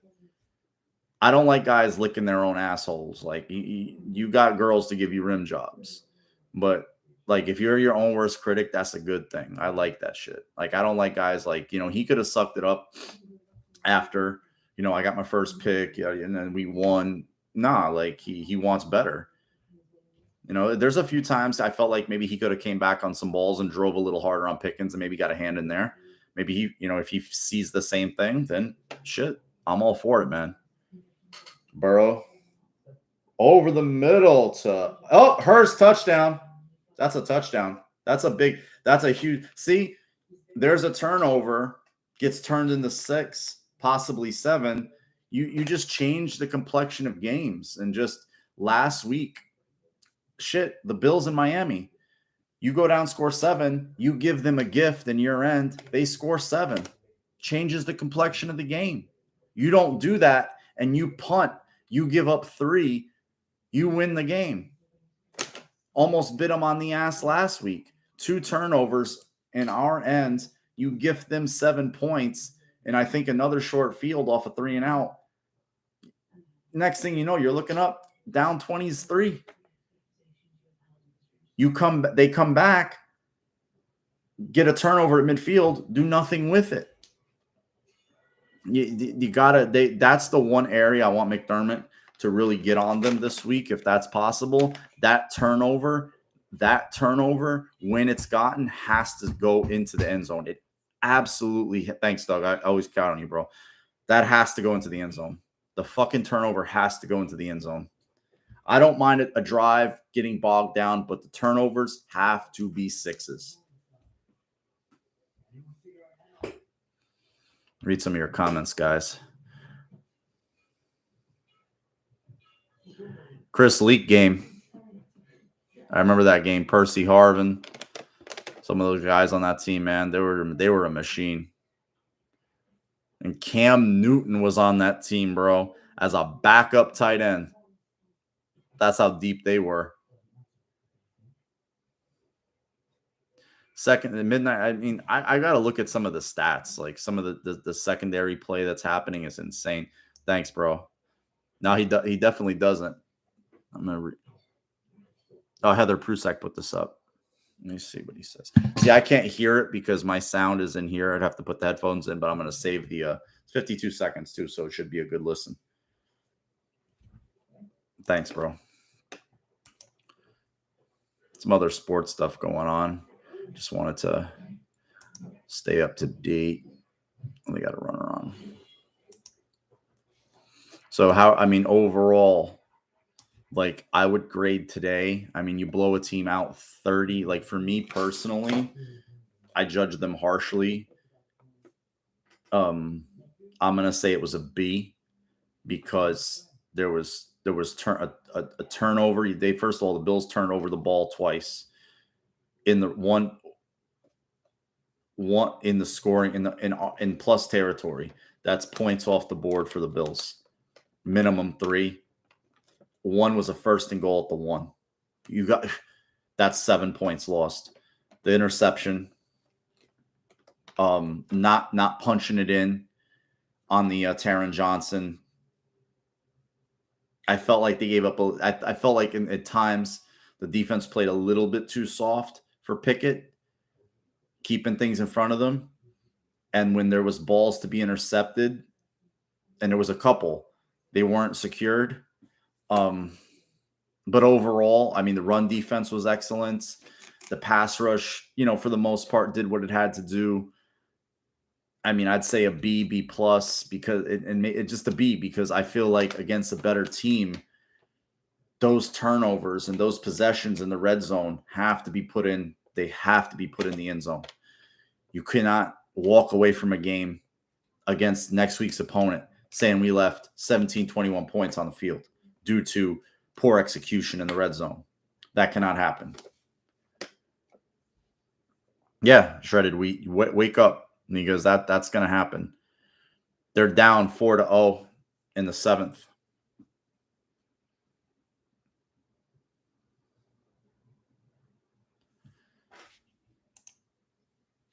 Two outs.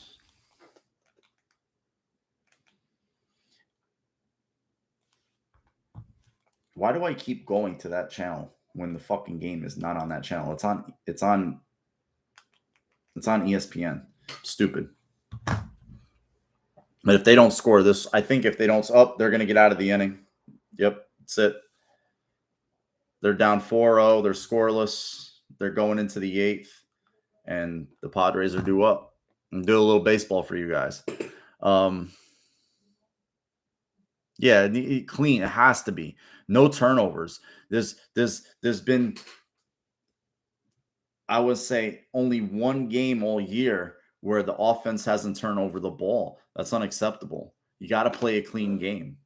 Even if you don't get any turnovers on defense, all right, but still clean exchange. You're exchanging possessions.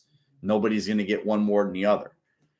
They gotta play a clean game on offense. They absolutely have to play a clean game on offense. They can't have fumbles. They can't have missed cues. They can't get backed up with stupid penalties. And if and when they do get turnovers, they have to convert them. They have to convert them. There's nothing that pisses me off more, because those I've seen so many games over the years and decades where a team had another team on the ropes and they didn't, they went head hunting way too much. They didn't go to the body. They weathered the storm. They were able to cover up, get back to their corner, and they came out of the corner. And the other guy is like, how's he still fucking there? And you end up losing like that. You end up giving away games that you shouldn't give away, because it was simple. Just they're up against it. Their back's against the wall. You have the hammer. All you got to do is hit the nail right, and it's game over. I'm a Yankee fan, midnight. You're gonna hate me, bro. You're a White Sox fan, huh? So you must hate the Cubs. Yeah, I'm a one team guy, man. I've never been the second team dude. I'm a one team guy across the board. I'm a one baseball guy, one football guy, one hockey guy. That's it. A little bit of a soft spot for the Devils, but like if they're playing the Rangers, I root for the Devils. But if the Sabres play anybody, I root for the Sabres. I'm not from Buffalo. I have no relatives that live in Buffalo. It's just, hearing about them so much because of the Bills, it's just kind of like, well, I'm going to get interested in this team because they're a part of it. So I'm just going to root for them.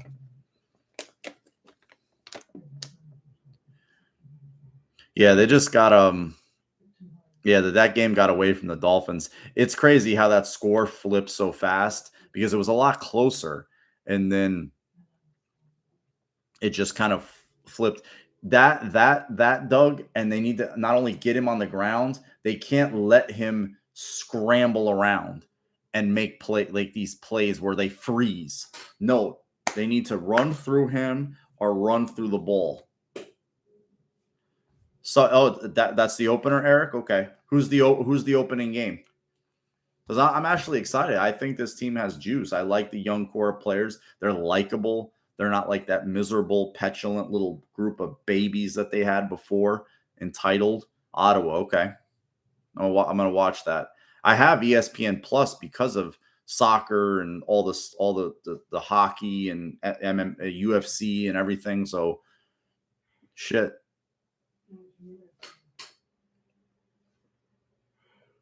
Oh, you worked the walk. That's okay, crazy. You need rivalries in sports. That's okay. They had a rough season, but they've had some good ones. I mean, they're closer to a World Series. They're not as removed from a World Series as the Yankees are. Kind of figured Alex Cora would be back. I think they had a lot of injuries, a shit ton of injuries this year too. Dude, hot seat coaches. Rule to me is dead man walking. One more embarrassing loss where it's bungled coaching wise. I really do think Nate Hackett is done. He's finished. Ron Rivera, that situation is so bad. Who are you going to bring in? But to me, Taylor Heineke is better than Carson Wentz. I didn't see a problem with Heineke. They could have improved their offensive line, but that just seems not good. The situation in Arizona, and they just gave those guys a bunch of contract extensions. I have no idea how that's going to go.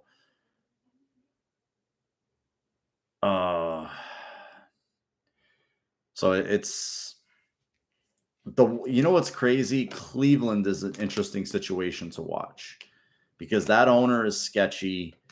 They're just giving away games. Like if you watch their games, Snyder's a fucking embarrassment. And this is what the NFL made the big mistake of expanding, because you know what? You know how there's only so many good quarterbacks to go around, right, Eric? And so many good head coaches.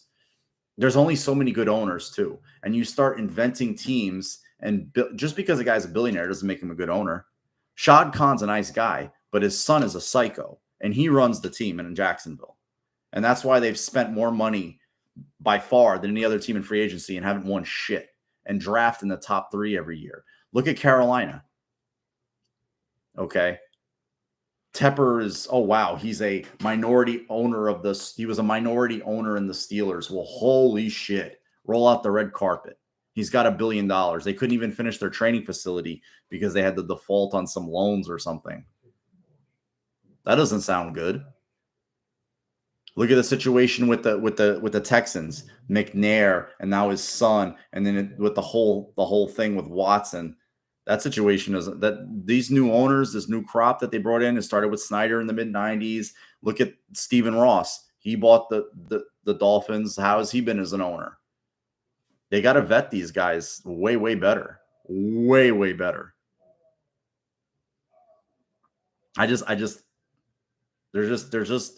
There's teams that they could delete right now. I'll be honest with you. I've said this to you guys many times. This is a 28 team league that's playing 4 too many right now. Because some of these teams aren't deep enough. The talent can get stretched real thin, real fast. There's not enough quarterbacks to go around. There never will be. The apex was 28. That was it. You're not going to France or Spain to find the next great quarterback. It's not like soccer. There's not some kid, there's not some Pele running around in Brazil, or there's not a Joe Montana running around in Brazil, I should say.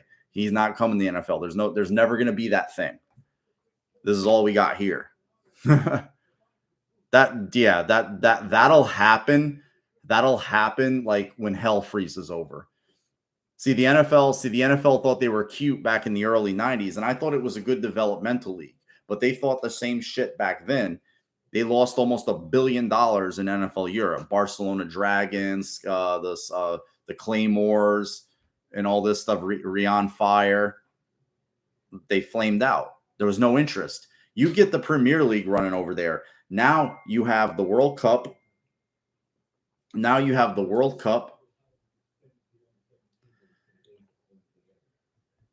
You have the World Cup this year, starting in November because it's going to be so hot in Qatar. And then you're going to have the Premier League, La Liga, Bundesliga, Serie A, and Liga 1. They have 5 big leagues over there. The NFL will never compete in that market. It's never going to happen.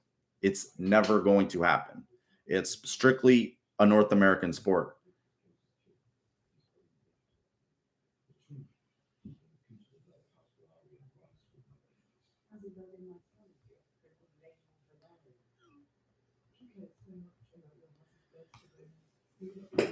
It is all about money. But once they start losing money and the cop tickets wear off, and even people who get the tickets don't want to go to the games, there's no, I'd rather go to the soccer game. I'd rather go see the rugby game or whatever.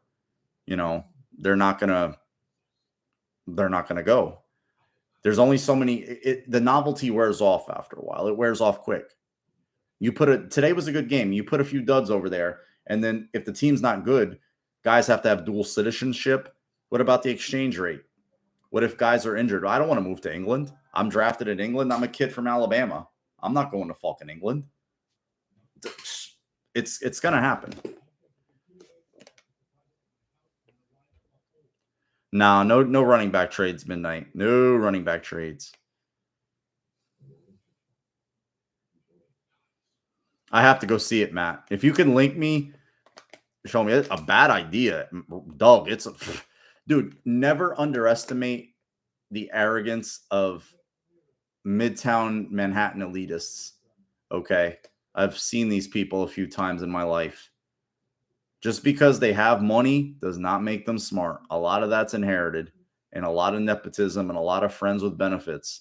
None of these dudes are self-made men. A lot of them are yes men who knew who to say yes to and how many times.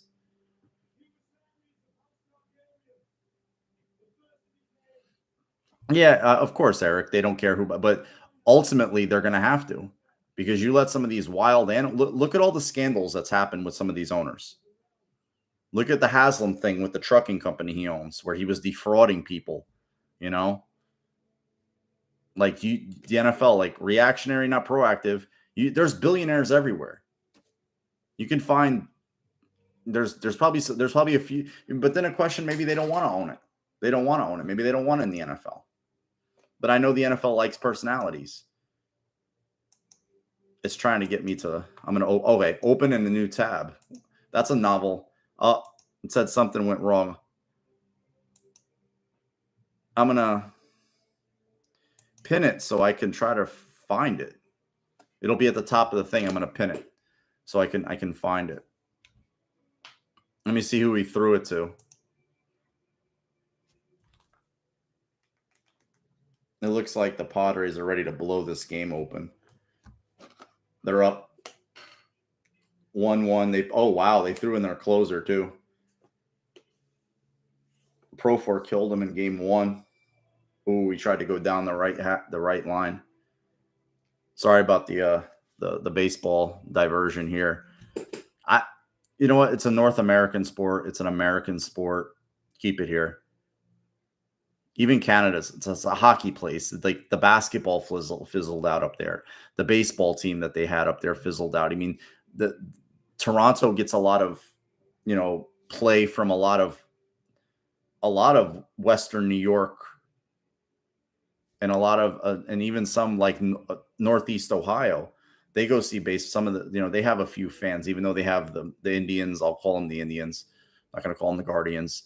There was another thing Washington did, bastardize its own brand by changing its name and just capitulating like that. Stupid. Mexico. No, not even Mexico. Dude, the air up there, you want to play in Mexico City? Woo, it's worse than Denver. Huh? Was it that bad? I have to find it. I have to find it. It's crazy because yeah, they're the Indians. It's like it's crazy where they chose to apply it, not to apply it. It's not what everybody thought it was going to be. It's definitely like, you can't just, we're going to go get Russell Wilson and then we're going to have Hackett and then we're just going to go guns blazing. No, you got to build chemistry. You have to build a rapport. And then I never knew Russell Wilson was such a quack, and I like to think of myself as a pretty astute fan. I never knew he had such a weird personality. Like, I know he was out there on the, in the Northeast, but what's perceived as a top 5 quarterback in the league, I just never knew he was wired like that, or not wired, should I say. To me, the Raiders are never a thing. Mark Davis is a bad owner. Derek Carr is never going to be a big time winner. I don't care who they get for him at receiver. And everybody is way too quick. I mean, shit, the Chargers and homeboy almost blew the game today with one of his 4th down decisions. They're just lucky they were playing Cleveland and Cleveland just couldn't get it done. Their kicker couldn't hit a 54-yard field goal, but Brandon Staley wanted to give that game away too. And I know there's a fair big swath of the media who love anointing those guys every chance they get. Oh yeah, so there you go, Eric. I don't know if you were that guy, but I think he would have fired him by now. If I would have saw what I saw, oh, there's the game. It's over. 2 runs are going to score. It's over. 6-0. That's it. Mets are staying home. Juan Soto just went oppo with a base hit, cleared first and second, 6-0. Not coming back from that.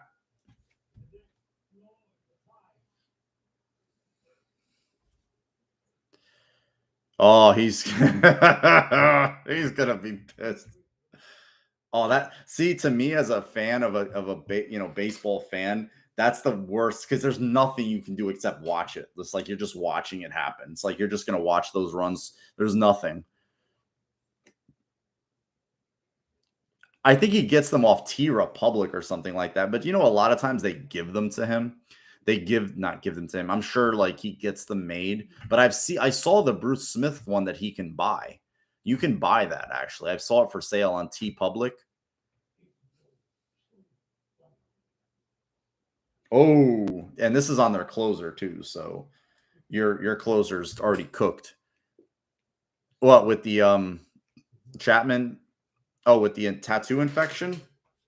What did he do now? He's the least favorite guy I've ever had on the Yankees. One of them, aside from Alex Rodriguez. I just never liked Aroldis Chapman. He just Mr. all over the place. No, it's over tonight. That's it. There's no next game midnight. It was the best 2 out of 3. That's the way the wild card was this year. It wasn't a one and done. It was the best 2 out of 3. And you played all the games with the team that had the best record. So, like, the Guardians had all their games were going to be in Cleveland against Tampa Bay, but they won the first 2 games, so it was over. Same thing with the Mariners. They had to go to Toronto. They won both times. They won all 2. Both Toronto blew it badly. Yeah, that was a rough listen, Eric. He destroyed him.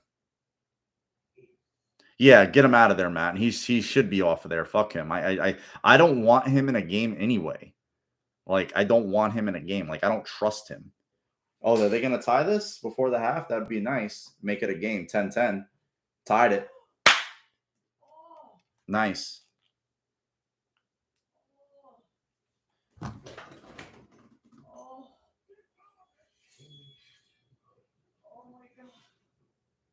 Oh. I want to see what the aunt was watching. She responded. She was like, what the hell happened? I think she's watching like the new Game of Thrones or something like that. Yeah, it's better to me. It's better than one and done. Like, I hate that. I'm like, you played 162 games to do a one and done. That's awful. Why would you do that? That's a terrible way to like bastardize your playoffs and your regular season. That's, to me, that's like putting in a team that's sub 500 because they won a bad division in a conference where there was a team that had double digits. Like, as much as I hate the Patriots should have went to the playoffs in 08 instead of the Chargers. Chargers were 8-8. They shouldn't have gone to the playoffs over an 11-win team. That's crazy.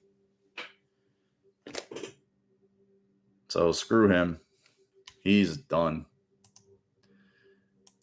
I'm actually like glad. Trying to. I bet the New England fans are. I wonder how much Bailey Zappi talk we're going to hear about. Well, you said it was a bunch of field goals, right? A bunch of field goals and I think it was a Kyle Duggar returned touchdown, huh? Yeah, that's what I mean. Like, Antonio, like, it's like things like that. If you try to talk positive about Allen, and it's even happens nationally, like you see it on some of the online shows, or you see it on TV, or you know, people repost clips. People, like, they'll instantly, like, you'll talk about how you feel about Allen. It's like, well, you look at what Joe Burrow's doing, or you look at what Justin Herbert does. Like, look, let them play in that weather. They're not him, all right? I don't give a fuck how homerish sounds. They're not Josh Allen. Herbert's a good young quarterback. He's not Josh Allen. Oh, is that when they secured it? They have a crazy stadium, Jake. It's a weird configuration with the old they have like an old attached to the old factory. So I think it's kind of cool though. Yeah, they're done midnight. They're done. Well, Padres spent enough money on their fucking team. And tell your son, Jake, that's what he gets for rooting for Toronto. You stay in continental United States. He would have done better with the home team, Mariners. Yeah, make the playoffs. You know, you throw for all those yards and domes, right? You throw for all those yards indoors. Like, let Josh Allen play in a dome 16 weeks out of the season. He's throwing for 5. He might throw for 5,000 this year, for Christ's sake. Today was insane. That's why I wanted a game. I wanted like icon 424 yards. I'm bitching, right? We're sitting here talking about Bill's quarterback. This is his second 400-yard game, his fourth 400-yard game. He has more 400-yard games by himself than all the Bills. All the Bills. Drew Bledsoe has 2 regular season 400-yard games. Jim Kelly had 2 his whole career, 1 in the regular season and 1 in the postseason. That's it. He needs 1 more. I'm sorry. Joe Ferguson had 1 against Miami. Josh Allen's 1 away by himself, and I know it's a passing league and yada, yada, yada, but still, that just goes to show you. Yeah, make the playoffs. 600, dude. He's taken 2 quarters of football off this year. He threw for 400 to who? Gabe Davis was hurting in Miami. The heat was insane. Fucking Diggs was running on fumes. McKenzie was half dead. There was nobody else out there. Kumaro went down. Knox was in and out of the game after he got his head taken half off by Christian Wilkins. It was insane. And still threw for 400 yards. Took 2 quarters of football off. Add that up, I guarantee it would have been like 600. Easy. Look at this fat slob they have at DH. This is a guy, he looks like they just got him out of the local deli. You're telling me you can't put a better looking DH out there than this fucking guy? That's insane. Like, seriously, look at the guy who's DHing for the Mets right now, if you can, guys. Vogel something. He just popped out in foul territory to the third baseman. Vogelback. Like, really, he looks disgusting. He's disgusting. Like, dude, you're a pro athlete. Like, take some better, like you don't run, you don't do anything. Yeah, he looks like Pablo Sandoval. Is he? But you know the sad thing about it is because he doesn't take care of himself, he's gonna break down so fast. Like, he probably has a lot of natural physical ability, which obviously has allowed him to get to this level. And I'm just here talking about it. Trust me, I know the level. So I don't think I'm too cocky, but just like, imagine how good you'd be if you took care of yourself, you know? Like, the guy might actually be like a good hitter. He might actually be a really good hitter. Maybe even great hitter. And he's left-handed. Trust me, as a Yankee fan, I love lefties. Take advantage of the short porch and right.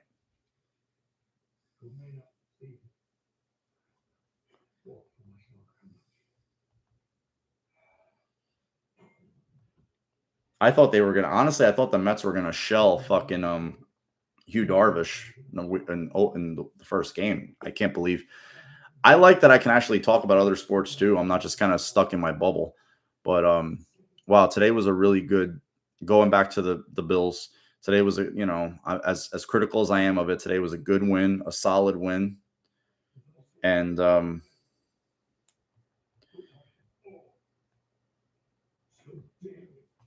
you couldn't ask for any more. Like, if anybody told you 38-3, you'd take it.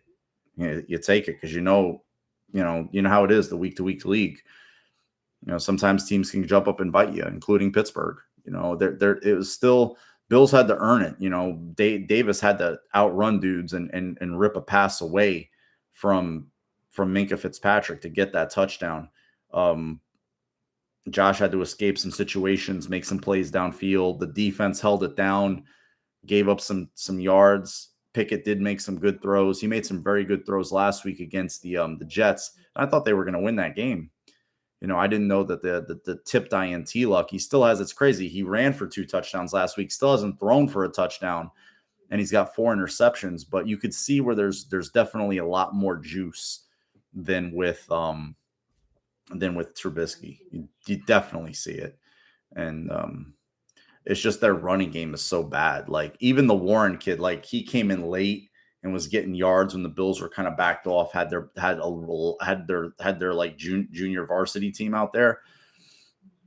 And so I don't really read too much into that, but that Harris is terrible. Oh, Harris is awful. Who talking about front running? How you name that kid after Andre Reed with that soft talk? Come on now, Jake, put him over your knee. Take care of that youngster for me, please. Oh, he's fucking terrible. But don't ever talk. That man just makes me sick. Hearing his name, Doug.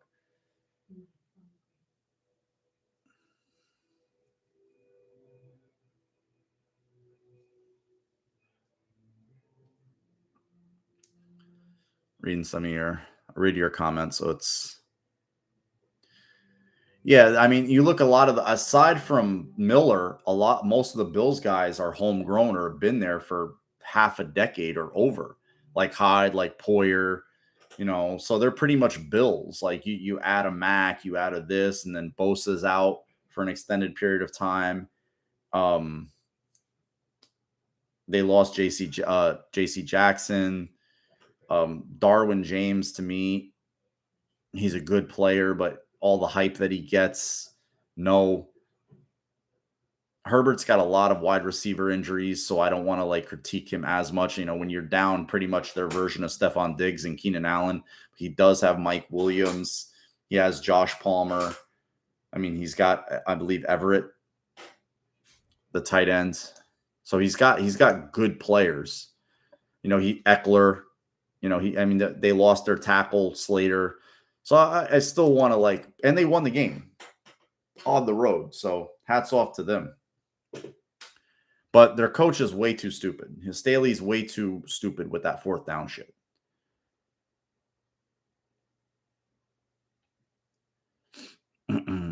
Yep, since he got it tied up. Vogelback. That's a hell of a name. They just brought him in for like a playoff piece then, huh? Yankees had many a guys like that. Many a guys like that. They would always bring guys like Ruben Sierra back for the playoff runs. And, it's always those proverbial cup of coffee guys. Always. There was a couple of players in particular that had it, and he was one of them that always end up back on the Yankees somehow, some way, as some sort of like, platoon player hitter. I will take the Bills players over any. It's not even close, Antonio. And you know what? We sound like homers. Fuck it. Maybe we are. We probably are. I know I am. But the proof's in the pudding. What is the saying? You are what your record says you are. Okay, 4-1, and we all know the deal. We all know the story. Let's see in January. That's all I'm saying. Everything was the cat's meow a few weeks ago down south. Now you run into a rough spot. There's injuries. There's a little bit of controversy with concussions and whatnot. This is a rough spot. Let's see the management. Let's see where to how well they tread on rocky waters. That can a lot of people can't. A lot of people can't.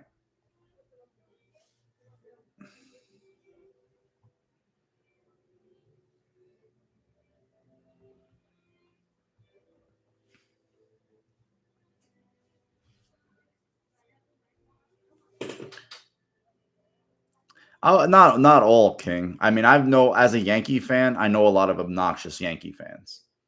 So I get the type, but I was tempered by being a Bills fan. Like I knew watching 4 straight World Series was special. I watched the Bills lose 4 straight Super Bowls, so I knew the reverse was fucking special. Not they didn't win 4 straight, but they won 4. They had a break in 97. They didn't win. That was a Marlins.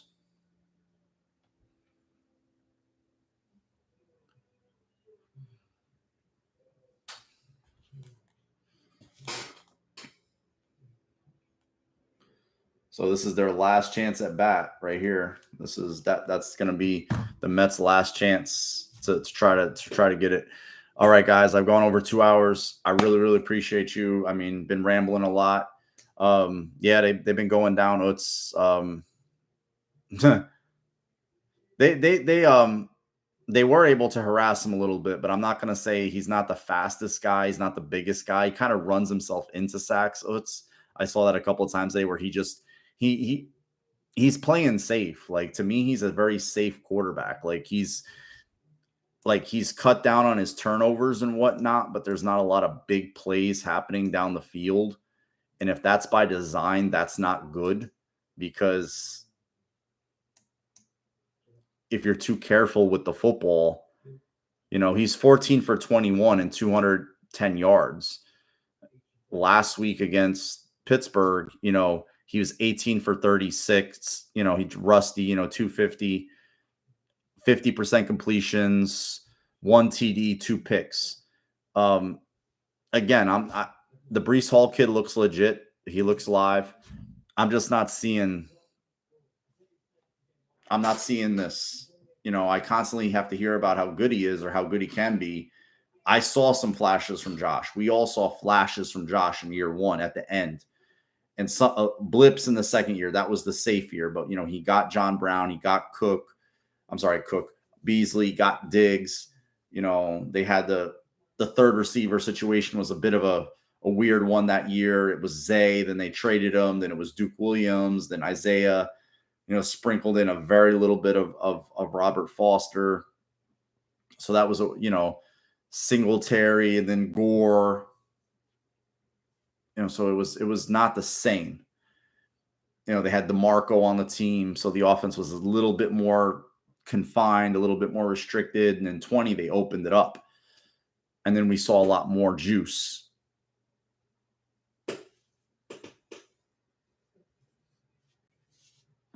So, I'm just not seeing, like, he's in year 2. So I guess this is the safe year, so I'll try to be nice about it. Yo, good one, Crazy. Have a good one, bro. Yeah, still scored.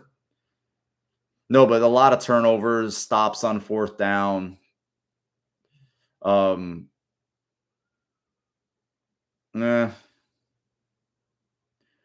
If they're up 19-7, then just we're a little bit more efficient on that last drive. They have a Super Bowl, that's for sure. But that's neither here nor there. It was a crazy game to watch today because I had my eye on it, especially after the Bills and Steelers got out of hand. I was watching that game a little bit because it was close. It was closer than the score indicated. And if you watch the game, it really in the fourth quarter, 21 points in the fourth quarter, it got way out of whack. It was 19-17 for a long period of time there. And the Dolphins missed a very makeable field goal that would have put them up 20. They would have went up 20-19. And then they just never, they had their third string quarterback in, and he just, was taking sacks, throwing the ball away, threw a pick. He fumbled. I think he lost a fumble. So it was a pretty crazy, situation. But Brees Hall looks like a very solid runner. Caught the ball once, had a 79-yard for the long. So he was definitely good. They sacked him a couple of times. It was 2 sacks apiece. It was not a crazy blitzkrieg type of game. Oh, Lamar tried to do that jump. You just throw it away, dude. Just throw it away. Okay. He's going to run himself into a sack. But all right, guys, have a good night. Go Bills. Love you all.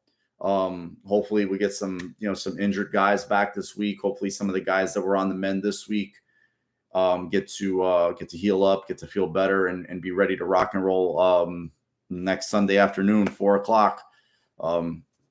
Peace. Go Bills, baby. Took them skulls apart today. That's what we love to see. No quarter given, none taken.